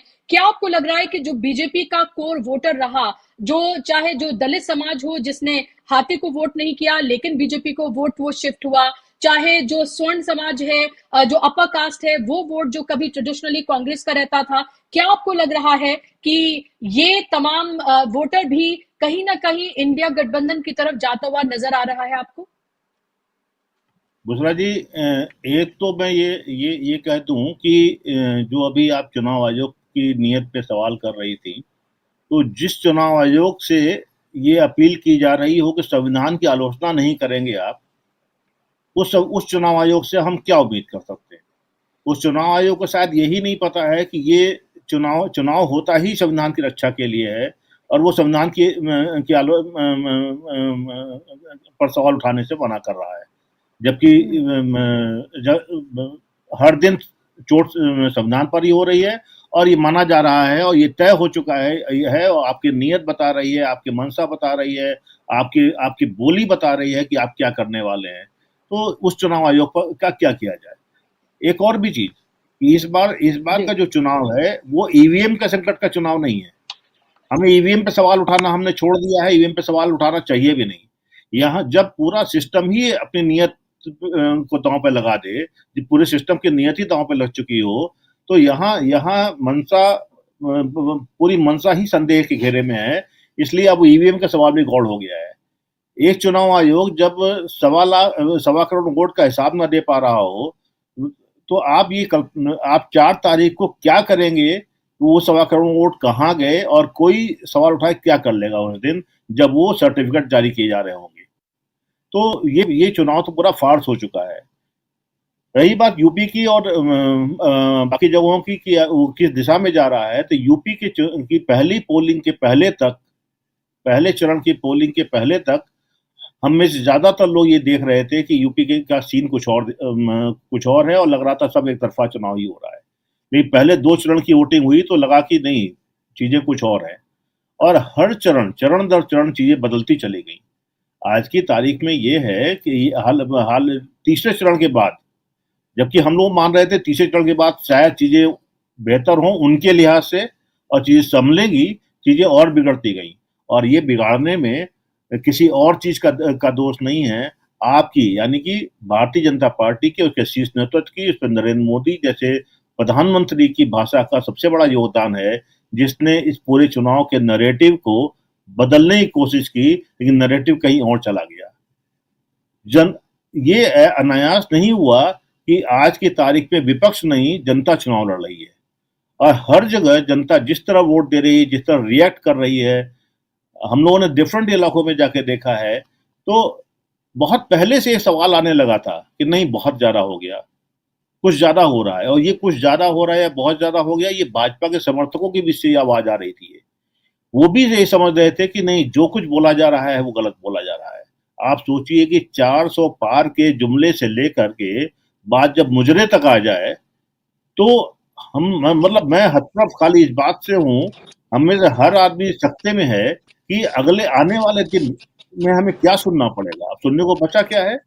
वे सवाल ये है कि मतलब मैं तो अभी किसी से बात कर रहा था, तो मैंने ये कहा कि ये चुनाव तो नए शब्दों की, नई शब्दावली का चुनाव हो गया है। अगर खाली उन शब्दों को और उन तथाकथित मुहावरों को इकट्ठा कर दिया जाए तो सारे किताब बन जाएगी।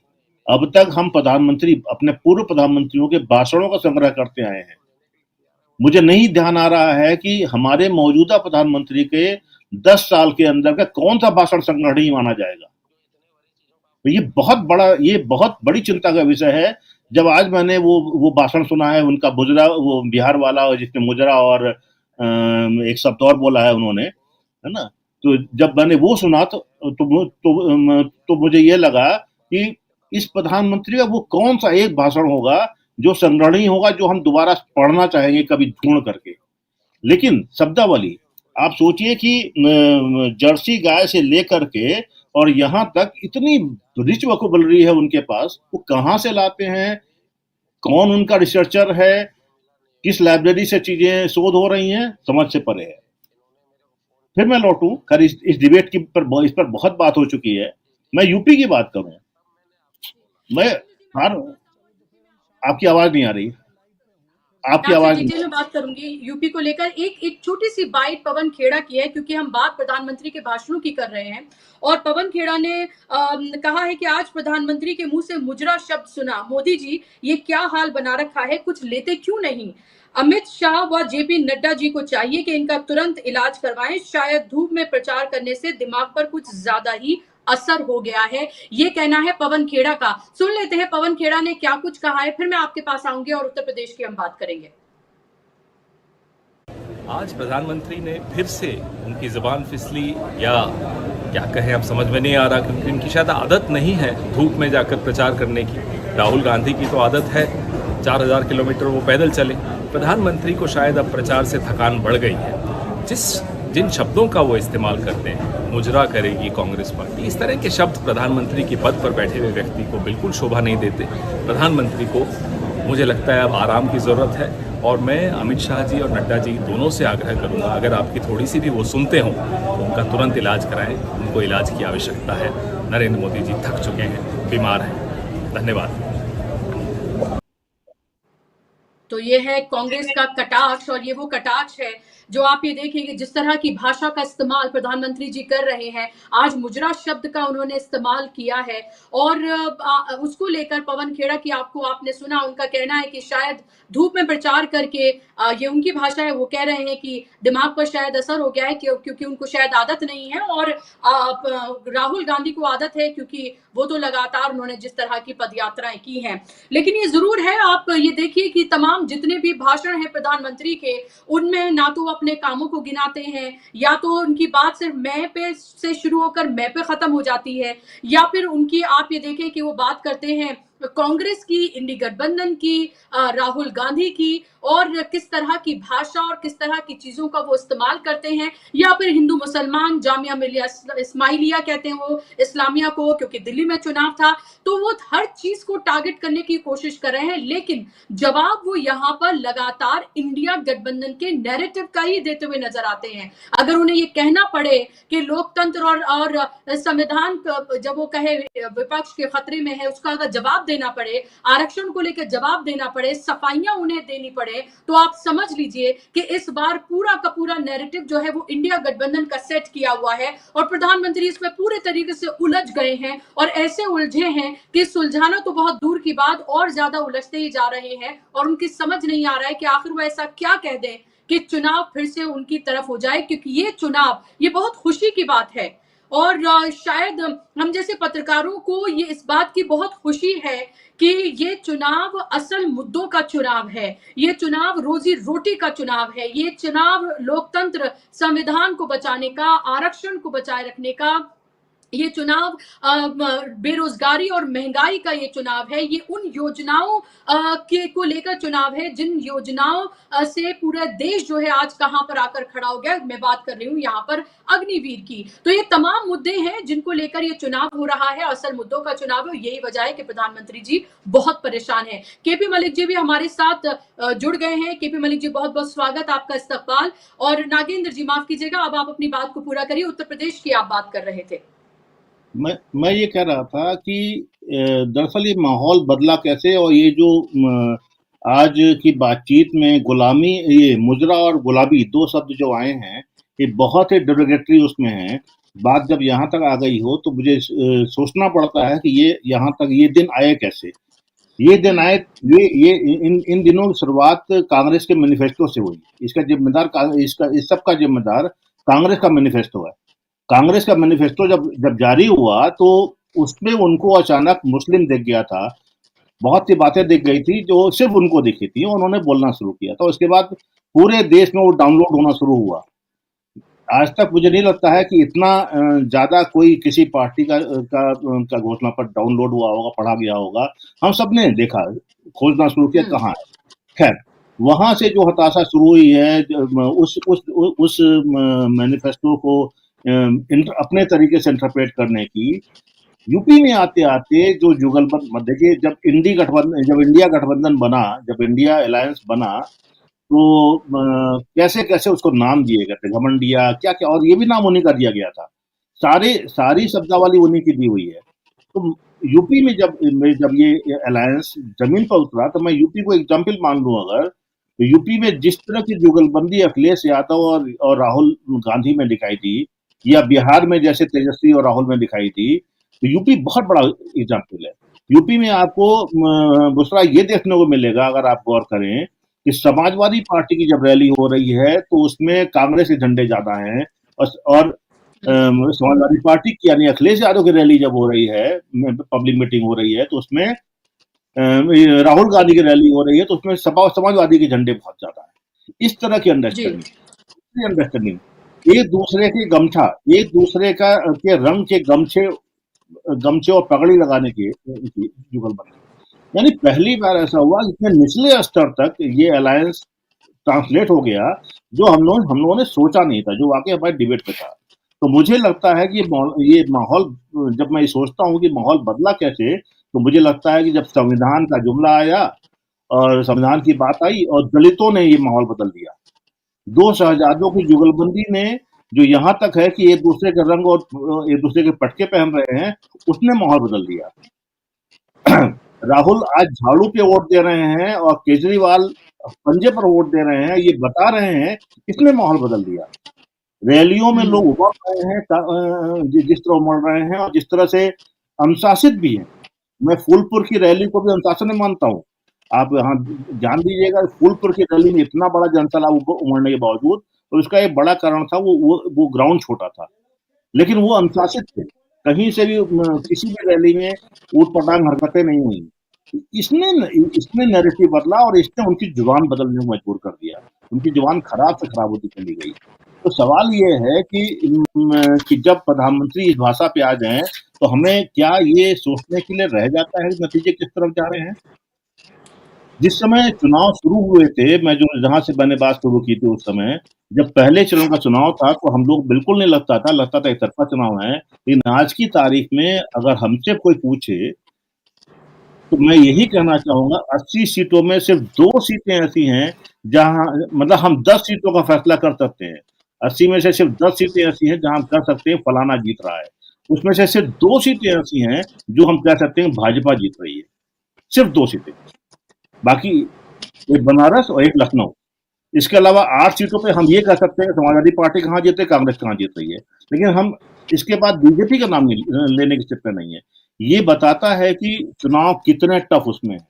आज जहां चुनाव हो रहा है वहां देखिए कितनी रोचक स्थितियां हैं।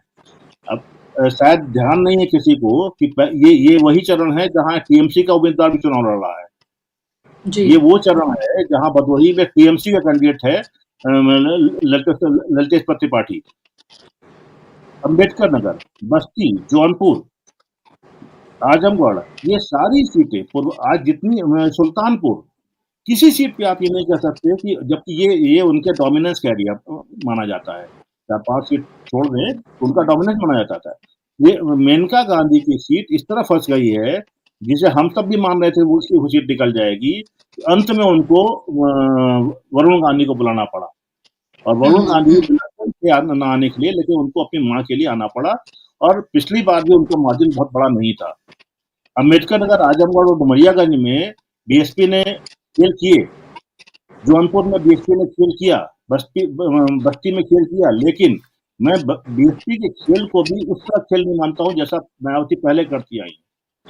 मायावती जी ने इस बार, बसपा ने इस बार तमाम ऐसे कैंडिडेट खड़े किए थे जो कहीं बीजेपी को नुकसान पहुंचा रहे थे और कहीं इंडिया के अलायंस को नुकसान पहुंचा रहे थे। लेकिन जैसे जौनपुर या बस्ती, ये 2 सीटें ऐसी हैं जो एग्जाम्पल, जो इसका प्रमाण है इसका कि उनकी ये आजमगढ़, मऊ और ये आजमगढ़, घोसी और गाजीपुर भी, इन सारी सीटों पर उनके कैंडिडेट इंडिया अलायंस, एनडीए को नुकसान पहुंचा रहे थे, इंडिया के सपोर्ट कर रहे थे।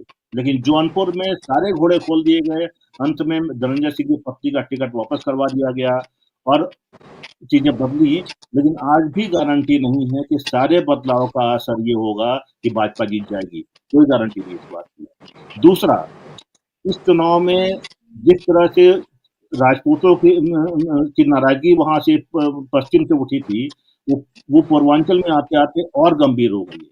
राजा भैया को अहमदाबाद बुलाकर के बात की गई, धनंजय सिंह को रिहा भी किया गया, उनकी पत्नी को टिकट बैठा करके उनको कुछ धमकियां दी गई और उनको भी अपने पक्ष में करने की कोशिश की गई। तो आज की तारीख में न धनंजय सिंह साथ खड़े हैं, उनके मन से साथ नहीं खड़े हैं। राजा भैया ने विद्रोह कर दिया है और राजा भैया मिर्जापुर में भी प्रचार करने निकल चुके हैं।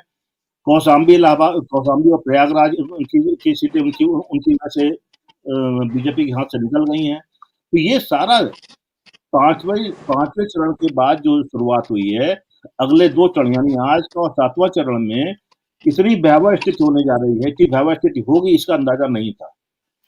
सारी सीटें, ज्यादा संभावना इस बात की थोड़ा सा उलटफेर होगा तो सीटें बीजेपी के हाथ से निकल जाएगी। फिलहाल यूपी का यही सीन है और यही सीन है, यही नजारा है जो उनके समझ में आ गया है और उनकी जुबान लड़खड़ा नहीं रही है, वो बिल्कुल बेअंदाज हो गए हैं।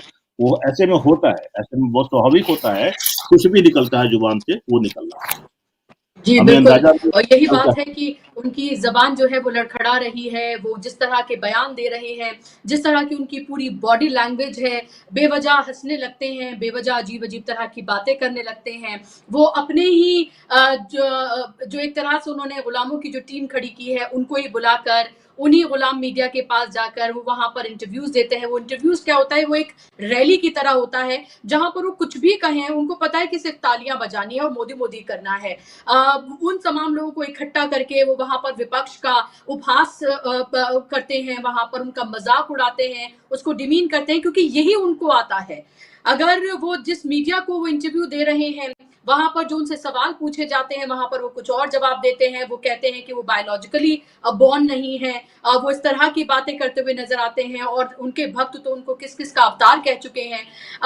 और भगवान जगन्नाथ जो है वो उनके भक्त हैं, ये तक संबित पात्रा ने कह दिया था। फिर उनको 3 दिन का उपवास भी रखना पड़ा था, पता नहीं रखा नहीं रखा, खैर उन्होंने कहा ये। तो ये तमाम चीजें लोगों के सामने हैं, लोगों को ये पता चल रहा है कि ये अति हो चुकी है हर चीज की। और वो हिंदू मुसलमान का जो कार्ड है वो उनका नहीं चल रहा, वो कम्युनल कार्ड उनका नहीं चल रहा, मंदिर नहीं चल रहा है, क्योंकि शायद उन्होंने आसपास जो अपने एडवाइजर्स रखे वो शायद थोड़े गलत हैं, क्योंकि उन्होंने जिस तरह के इनॉग्रेशन पहले कर दिया, शायद इलेक्शन से जस्ट पहले करते तो शायद उनको उसका फायदा मिल जाता, लेकिन लोगों को लगा इट्स डन एंड डस्टेड, बन गया, लेकिन उस तरह की कोई लहर नजर नहीं आती, तो उन तमाम चीजों का भी फायदा नहीं है। इसलिए चुनाव 2019 से बिल्कुल अलग तरह का चुनाव है, ना ये 2014 है, ना ये 2019 है, ये 2024 है। और मैंने भी अपने पत्रकारिता के इस करियर में ये मेरा 5वां चुनाव है, लेकिन जिस तरह की भाषाई मर्यादा गिरी है उतनी कभी किसी प्रधानमंत्री या किसी छोटे मोटे नेता ने भी कभी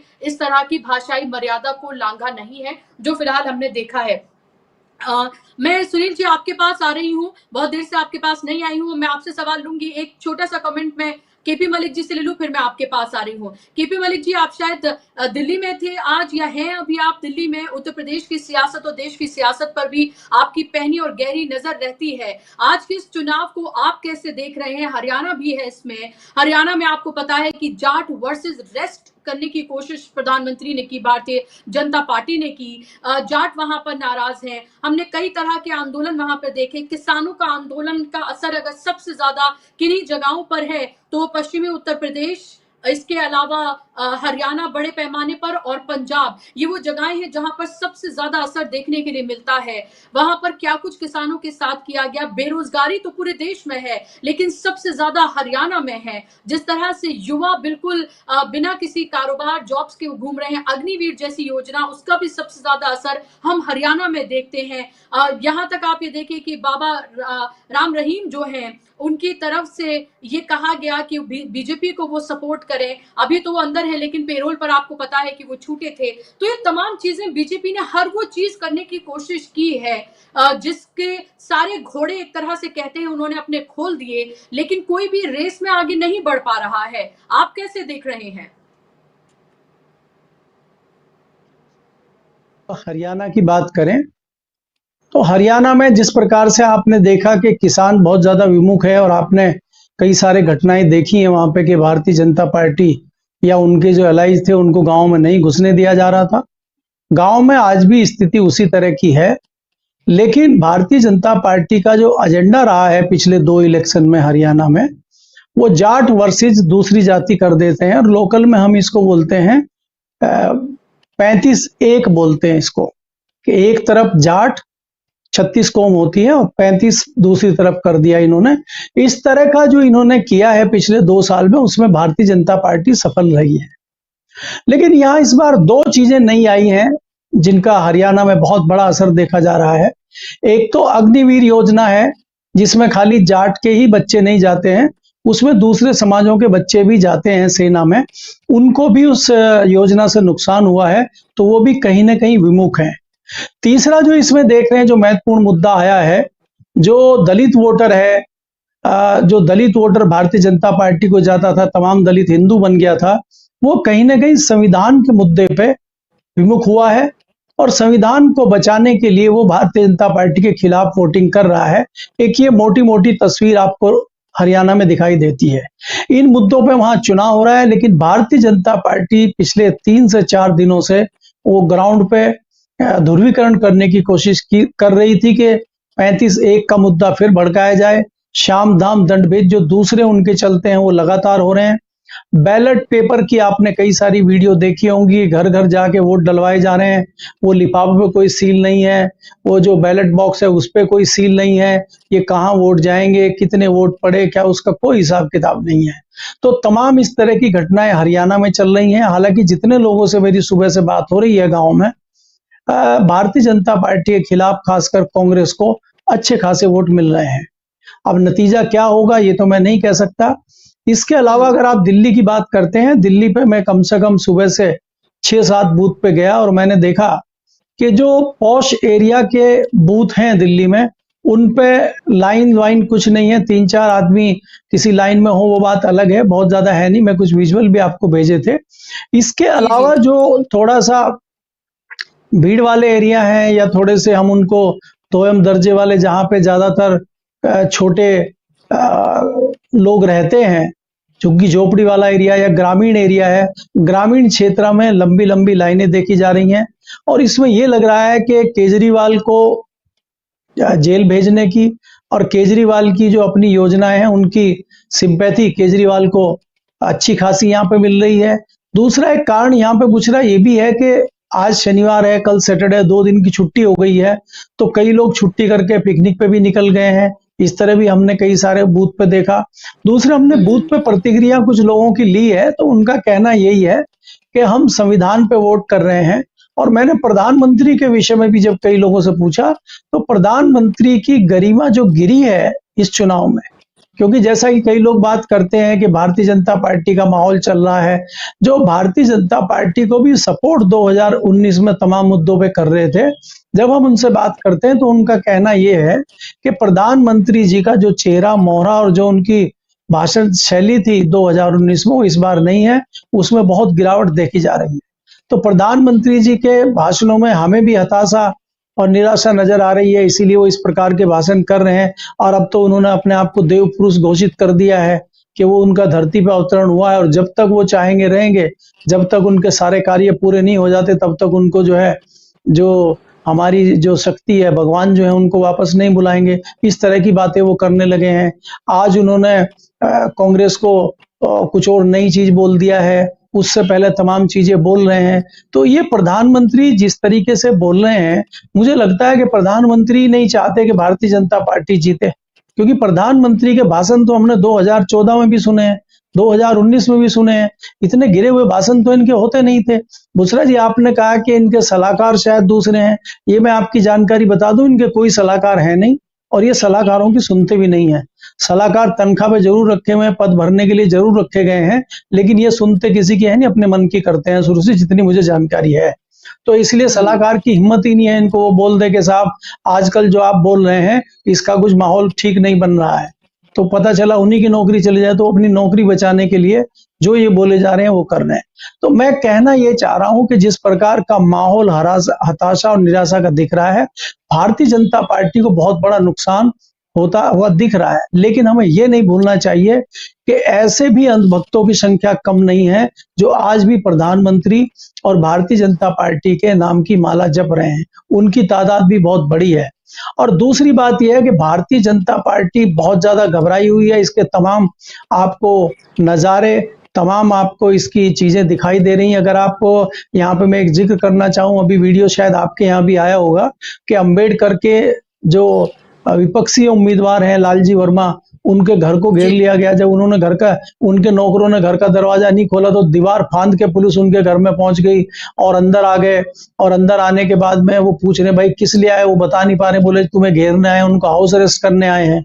अब आप मुझे बताइए, आज वोटिंग हो रहा है, वो चुनाव लड़ रहे हैं, आप उनको हाउस अरेस्ट करने आ गए।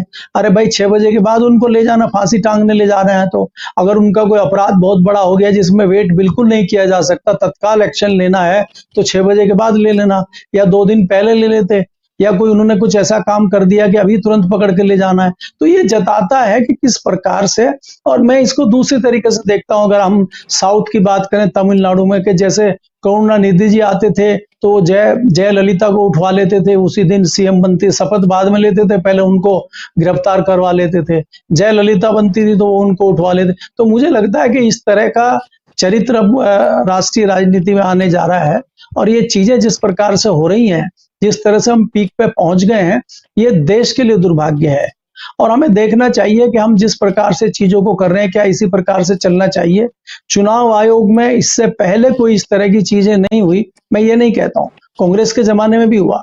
कई सारे ऐसे चुनाव अधिकारी रहे हैं जो बाद में मंत्री भी बने, उन्होंने भी कांग्रेस को ज्वाइन किया, लेकिन उन्होंने इस तरह से नंगा नाच नहीं किया, उन्होंने इस तरह से नहीं किया कि वो एक पार्टी होकर रह जाए। तो आज जिस प्रकार से चुनाव आयोग आचरण कर रहा है, ये मुझे लगता है दुर्भाग्यपूर्ण है। जी बुसरा जी। जी, बिल्कुल।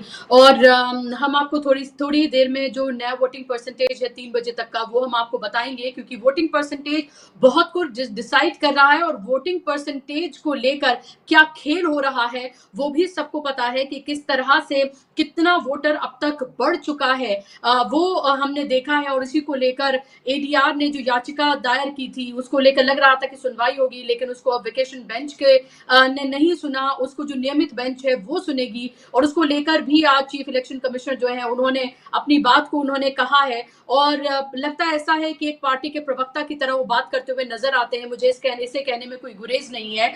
और वोटिंग परसेंटेज मैं आपको बता रही हूँ, दिल्ली की अगर बात करते हैं तो अब तक 34.37% तक वोटिंग हुई है, ये 1 बजे तक की है। उत्तर प्रदेश में 37.23%, हरियाणा में 36.48%, जम्मू एंड कश्मीर में 35.22%, बिहार में 36.48%, झारखंड में 42.54% और वेस्ट बंगाल सबसे आगे है। अब हमने देखा है कि लगातार उधर के जो राज्य हैं वो हमेशा आगे रहते हैं, बढ़ चढ़ कर वोट करते हैं। 54.80 ये 1 बजे तक का है। और ओडिशा की अगर हम बात करते हैं तो 35.69% तक अब तक मतदान हुआ है। ये 1 बजे तक के आंकड़े हैं। 3 बजे फिर से आंकड़े जो हैं वो इलेक्शन कमीशन की तरफ से जारी किए जाएंगे और उसके बाद फिर 5 बजे और फिर उसके बाद हमें अगले दिन पता चलेगा जब 6 बजे के बाद के आंकड़े होंगे कि आखिर कितना वोटिंग परसेंटेज रहा है। सुनील शुक्ला जी, वोटिंग परसेंटेज मैंने आपको बताया, अभी दर्शकों को हमने बताया, ये वोटिंग परसेंटेज भी क्या कुछ बता रहा है? क्या पहले से थोड़ा बेहतर लग रहा है पिछले जिस हमने चरणों में देखा, खासतौर पर उत्तर प्रदेश और बिहार की अगर मैं बात करूं तो? नजर नहीं आ रहा है। जहाँ पे ज्यादा मतदान होता रहा है, पश्चिम बंगाल वगैरह, वहाँ मतदान ठीक ठाक दिखाई पड़ रहा है। दिल्ली में मतदान कम है, उत्तर प्रदेश में कम है, हरियाणा में जहाँ बीजेपी का बहुत बड़ा स्टेक है वहाँ कम है। और कम मतदान का लेकर के जब जो अब तक का इतिहास है वो यह है कि ज्यादा बार वह सत्ता के खिलाफ गया है। जब कम मतदान हुआ, हमेशा नहीं हुआ लेकिन ज्यादा बार, मतलब अब तक के आंकड़ों के अनुसार 5 बार ऐसा हुआ है कि संसद के चुनाव में, लोकसभा के चुनाव में, जब मतदान का प्रतिशत बहुत कम रहा और वह इनकम्बेंसी के खिलाफ गया। एक बार निश्चित रूप से वो प्रो अपोजिशन रहा। तो कम मतदान तो कम से कम सत्तारूढ़ दल के प्रति उत्साह का परिचायक नहीं है, क्योंकि सत्तारूढ़ दल का मतदाता मतदान के लिए न निकले अगर उसको सत्ता में लाना है, ऐसा होता नहीं है। जब इनकम्बेंसी को लोग रिटेन करना चाहते हैं जम के वोट देते हैं। कई बार हुआ है कि जब जम के लोगों ने वोट दिया तो सत्ता लौटी, हालांकि बहुत होने पर, लेकिन जब सत्ता के खिलाफ माहौल रहता है तो सतह पर दिखाई पड़ता है। अगर प्रो इनकम्बेंसी पोलिंग है तो आपको सड़क पे दिखाई पड़ेगी, लेकिन प्रो एंटी इनकम्बेंसी है और जबरदस्त तरीके से वो भी दिखाई पड़ेगी। यह चुनाव ऐसा है जिसमें कोई लहर नहीं, लहर और सरकार के कामकाज के ऊपर लोग टीका टिप्पणी करते नजर आ रहे हैं, उससे बहस करते नजर आ रहे हैं। 2014-2019 के चुनाव के लिहाज से यह अंतर है कि उस दौरान भारतीय जनता पार्टी और भारतीय जनता पार्टी के नेता नरेंद्र मोदी जी की आलोचना करने का कोई साहस नहीं कर पाता था, उनसे सहमत हो या असहमत हो, और एक अलग तरह का माहौल था। और 2014 में प्रधानमंत्री के बने, उसमें भारतीय जनता पार्टी के नेता नरेंद्र मोदी जी का ये शब्दावली भी नहीं थी। आप उसको याद कीजिए तो केवल डेवलपमेंट की बात करते थे, अच्छे दिन लाने की बात करते थे, महंगाई हटाने की बात करते थे, किसानों की स्थिति हालात बेहतर करने की बात कर रहे थे। वो 2014 में उन्होंने इस तरह के ध्रुवीकरण की बात नहीं की, या आज जो शब्दावली है वो गुलामी करने और मुजरा करने, इस तरह की शब्दावली का प्रयोग उन्होंने नहीं किया था। लेकिन इस चुनाव में प्रतिदिन जो प्रचार अभियान का स्तर है वो गिरता चला गया। और मेरा अपना मानना है कि हो सकता है कि उनके समर्थक भी इस तरह की भाषा का प्रयोग करते हैं, जिसकी बात हम लोग कर रहे हैं कि एक वर्ग है जो उनसे सहमत होता है, लेकिन बहुतायत जनता इन चीज़ों की सहमत नहीं होती। उत्तर प्रदेश की अगर हम लोग बात कर रहे थे, जैसा अभी तक उत्तर प्रदेश में क्या स्थिति है, 14 सीटों में से कोई एक सीट में नागेंद्र जी ने तो लखनऊ को कहा कि हो सकता है कि वो जीत जाए। लखनऊ वो क्षेत्र है जो 5वें चरण में जहां सबसे कम मतदान हुआ है, सभी संसदीय क्षेत्रों की तुलना में सबसे कम मतदान हुआ है। लखनऊ के 5 संसदीय क्षेत्रों में से 2 संसदीय विधानसभा क्षेत्रों में से 2 विधानसभा क्षेत्र समाजवादी पार्टी ने जीते थे। वो भी नहीं था कि एक तरफा कोई राज्य उनके पास एक संसदीय क्षेत्र पर बीजेपी का कब्जा रहा। तीसरी चीज कि भारतीय जनता पार्टी के खिलाफ जो विपक्ष का मतदाता है उसमें कंसोलिडेशन बहुत जबरदस्त हुआ है। जीतेगा हारेगा कौन, ठीक है, अलग की बात है, लेकिन कोई आश्वस्त नहीं हुआ जा सकता। लखनऊ की सीट को लेकर के वहां भी समाजवादी पार्टी और अन्य पक्ष मिलकर के मजबूती के साथ लड़े। जी, हालांकि सही है कि 1991 से वो सीट बीजेपी के पास है। लगातार वहाँ अटल बिहारी वाजपेयी चुनाव जीते, अटल बिहारी जी के बाद लालजी टंडन चुनाव जीते, फिर लगातार राजनाथ सिंह चुनाव जीत रहे हैं। वो जो इतिहास है लखनऊ का वो बीजेपी के पक्ष में है। लेकिन एक पूरी तरह से आश्वस्त हुआ जाए या एक तरफा चुनाव हो रहा है बीजेपी के पक्ष में, मैं ऐसा नहीं समझता। आज जिन चरणों में चुनाव हो रहा है, कौन सा ऐसा संसदीय क्षेत्र है जहां बीजेपी के सामने चुनौती नहीं है? चाहे वो बस्ती हो, चाहे संत कबीर नगर हो, चाहे डुमरियागंज हो, श्रावस्ती हो, इधर आप फूलपुर, कौशाम्बी, प्रतापगढ़, सुल्तानपुर, इलाहाबाद, ये जितने क्षेत्र हैं, कोई भी ऐसा क्षेत्र नहीं है जहां मजबूत चुनौती नहीं हो बीजेपी के सामने। और अच्छा खासा समाजवादी पार्टी या समाजवादी पार्टी का गठबंधन मजबूती से उनका मुकाबला न कर रहा हो। इलाहाबाद की अगर बात की है, जयशंकर जी ने बात की, इलाहाबाद संसदीय क्षेत्र में क्या स्थिति है? इलाहाबाद संसदीय क्षेत्र में भारतीय जनता पार्टी को लग रहा होगा कि उन्होंने पश्चिम बंगाल के पूर्व राज्यपाल और उत्तर प्रदेश विधानसभा के पूर्व अध्यक्ष कृष्णा त्रिपाठी जी के लड़के कुपुत्र को उन्होंने उम्मीदवार बनाया, जो इलाहाबाद हाईकोर्ट के advocate general, additional advocate general रहे हैं। चुनाव के बाद उन्होंने इस्तीफा दे दिया। लेकिन इसमें एक प्रत्याशी के रूप में उनके पास केशरीनाथ जी की विरासत और पार्टी की अपनी ताकत के अलावा निजी ताकत कौन सी है? एक उम्मीदवार के रूप में क्या है उनके पास? उनके पास कौन से किन राजनीतिक गतिविधियों में शामिल रहे हैं? अगर आप दूसरी तरफ कांग्रेस के उम्मीदवार को देखिए तो कांग्रेस के उम्मीदवार खुद 2 बार के विधायक हैं, मंत्री रहे हैं अखिलेश यादव सरकार में। उनके पिता 2 बार के सांसद हैं, 4 बार के विधायक हैं, 7 बार के विधायक हैं। और वो जो ग्रामीण क्षेत्र है, उस ग्रामीण क्षेत्र में उनका विधानसभा का क्षेत्र है और उस तमाम इलाकों में उनके अपनी राजनीतिक लगभग 4 दशक का राजनीतिक कार्यकाल उनका और लगातार सक्रियता है बनी हुई है। तो और ये कहना कि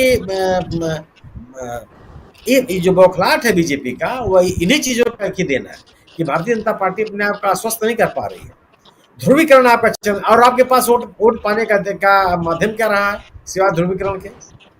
अगर जो सरकार गवर्नेंस की बात नहीं करेगी, मैं तो किसी राजनीतिक दल को नहीं जानता है कि जो चुनाव के दौरान अपने घोषणा पत्र की बात न करें, दूसरे राजनीतिक दल घोषणा पत्र की बात करें। आप अपने घोषणा पत्र की बात करेंगे नहीं, 10 साल के कामकाज का उल्लेख करेंगे नहीं, अपने नीतियों, कार्यक्रमों, योजनाओं का उल्लेख आप करेंगे नहीं, तो फिर किस बिना पर आप वोट मांगेंगे? कैसे आपको कोई वोट दे देगा? क्या नकारात्मकता के आधार पर चलाए गए प्रचार अभियान का परिणाम सकारात्मक हुआ है क्या? कभी नहीं हुआ। सरकार की आलोचना करना विपक्ष का काम है, विपक्ष की आलोचना करना सरकार का काम नहीं है। सरकार का काम है कि विपक्ष इसीलिए है कि आप लोगों ने उनको स्वीकार कर दिया और आपको सत्ता सौंपी, आपको जन समर्थन दिया।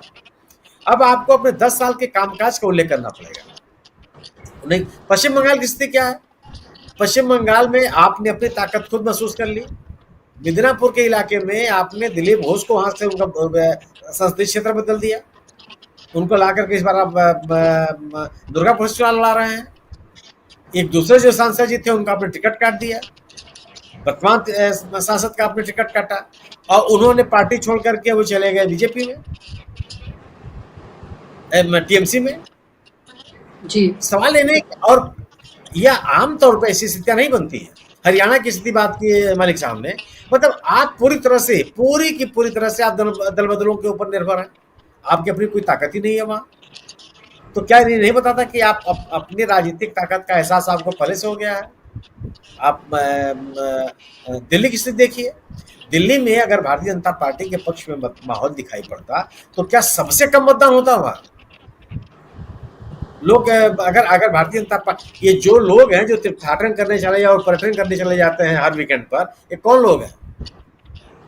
ज्यादातर लोग हैं जो राष्ट्रवाद की बात करेंगे, धर्म की रक्षा की बात करेंगे, जिनको रोजी रोटी और लोगों के जीवन से जुड़े हुए सवालों का कोई मतलब नहीं होता, और मतदान करना होता तो छुट्टी चले जाएंगे, निकलते नहीं है लोग, क्योंकि लोगों के बीच में जाकर के लोगों के सवालों का जवाब देने का उनके पास ताकत नहीं है।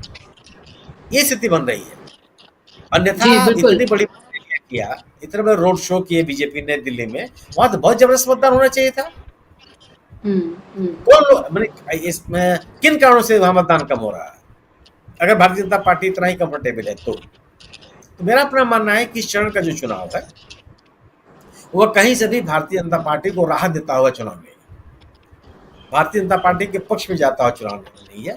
इसका सबसे बड़ा कारण मैं ये मानता हूं, एक तो राजनीतिक दल के रूप में जो भारतीय जनता पार्टी का समर्थक है, कार्यकर्ता है, वह इतना शांत रहने वाला नहीं है, और नंबर 2 कि सत्तारूढ़ दल को वोट देने वाला जो मतदाता है वो भी शांत नहीं रहता। पश्चिम बंगाल में टीएमसी को मतदान करने वाला व्यक्ति चुप नहीं है, तमिलनाडु में डीएमके को मतदान करने वाला मतदाता शांत नहीं है, तेलंगाना में कांग्रेस को मतदान करने वाला मतदाता शांत नहीं है। किसी राज्य में जहां पर सत्तारूढ़ दल के साथ लोग हैं वो चुपचाप हल्ला गुल्ला के साथ आते हैं, और अगर उत्तर प्रदेश में, बिहार में, दिल्ली में, हरियाणा में लोगों में उत्साह नहीं दिखाई पड़ रहा जहां भारतीय जनता पार्टी शासन में है। आज बदले हुए राजनीतिक माहौल का अंदाजा लगाइए ना आप। देश के एक बड़े अखबार में आज प्रियंका गांधी का इंटरव्यू छपा, पिछले कई सालों से आप इस विपक्ष के नेताओं की चर्चा तक हम लोग नहीं सुनते थे। यह बता रहा है कि राजनीतिक माहौल किस तरह से बदल रहा है, लोग किस तरह से इसका एहसास कर रहे हैं। प्रियंका गांधी का इंटरव्यू छप जाए, छोटे मोटे अखबारों में तो कोई नाम नहीं लेता। यह बताता है कि देश की राजनीतिक हवा कहाँ जा रही है। जी बिल्कुल सुनील जी, और ये देखें कि आप एक तरफ प्रधानमंत्री हैं जो एक चैनल को कई बार इंटरव्यू दे रहे हैं, अब तो वो छोटे छोटे प्लेटफॉर्म्स तक को इंटरव्यू दे रहे हैं, रीजनल चैनल्स तक को इंटरव्यू नहीं है जी, वो इवेंट मैनेजमेंट प्रचार है जी। बिल्कुल वो प्रायोजित एक तरह का प्रचार है, और वो प्रचार के लिए उनको अलग अलग तरह के मंच जो है वो दिए जा रहे हैं। और दूसरी तरफ आप ये देखिए कि राहुल गांधी जो है उनकी तरफ मीडिया जहां जहां जाते हैं वो वहां पूरा उनका जमावड़ा होता है, लेकिन वो किसी को भाव देते हुए नजर नहीं आते। उन्होंने अपना एक पूरा सिस्टम तैयार कर लिया है, और उनको जो कहना होता है वो अपने उस माध्यम से वो तमाम बातें कहते हैं। अभी यहाँ पर आप प्रियंका गांधी का इंटरव्यू पढ़िए, कम से कम 2 सप्लीमेंट्री क्वेश्चंस हैं, कम से कम 2 सप्लीमेंट्री क्वेश्चंस हैं, उनके जवाब के आधार पर 2 सवाल पूछे गए हैं। और आप भारतीय जनता पार्टी के बड़े नेताओं के इंटरव्यू विभिन्न अखबारों में पढ़ लीजिए या टीवी चैनल्स पर देख लीजिए, कोई पूरक सवाल पूछा गया हो, आप जवाब से इतने संतुष्ट हो जाते हैं कि कोई सवाल ही आपके पास नहीं बनता, और आप उसको साक्षात्कार कहते हैं। प्रेस रिलीज में और संवाददाता सम्मेलन में बहुत फर्क होता है बुशरा जी, ये सामान्य नियम है, जान लीजिए। बिल्कुल, और हमने भी 20 साल मैंने भी पत्रकारिता की है, न जाने कितने इंटरव्यूज किए होंगे, बिना काउंटर क्वेश्चन के तो कोई इंटरव्यू आपका कंप्लीट ही नहीं हो सकता है, ये हमको पता है क्या है नियम। लेकिन यहाँ पर हम बहुत छोटे से एक ब्रेक के लिए यहाँ पर रुक रहे हैं। 4 बजे एक बार फिर से हम दर्शकों के सामने हाजिर होंगे तमाम नई अपडेट्स लेकर, जो तमाम बाइट्स अब तक हमारे पास आई हैं, जो अलग अलग पोलिंग बूथ से अलग अलग राज्यों के जो तमाम खबरें आ रही हैं वो सब हम आप तक पहुंचाएंगे। लेकिन यहाँ एक छोटे से ब्रेक के लिए रुक रहे हैं, और छोटे से ब्रेक के बाद आपके सामने फिर से हम तमाम अपडेट्स लेकर हाजिर होंगे। तो हमारे साथ तीनों मेहमान जुड़े थे, केपी मलिक जी, नागेंद्र जी और इसके साथ सुनील शुक्ला जी, तीनों मेहमानों का बहुत बहुत शुक्रिया, आप दर्शकों का भी शुक्रिया। लेकिन आपका इंतजार मुझे रहेगा, अब से कुछ ही देर बाद एक बार फिर से हम आपके सामने हाजिर होंगे तमाम अपडेट लेकर। जुड़े रहिए लगातार आप डीबी लाइव के साथ, और तमाम हमारे कार्यक्रमों को पसंद करिए और एक बार फिर से हमारे साथ जुड़िए। नमस्कार।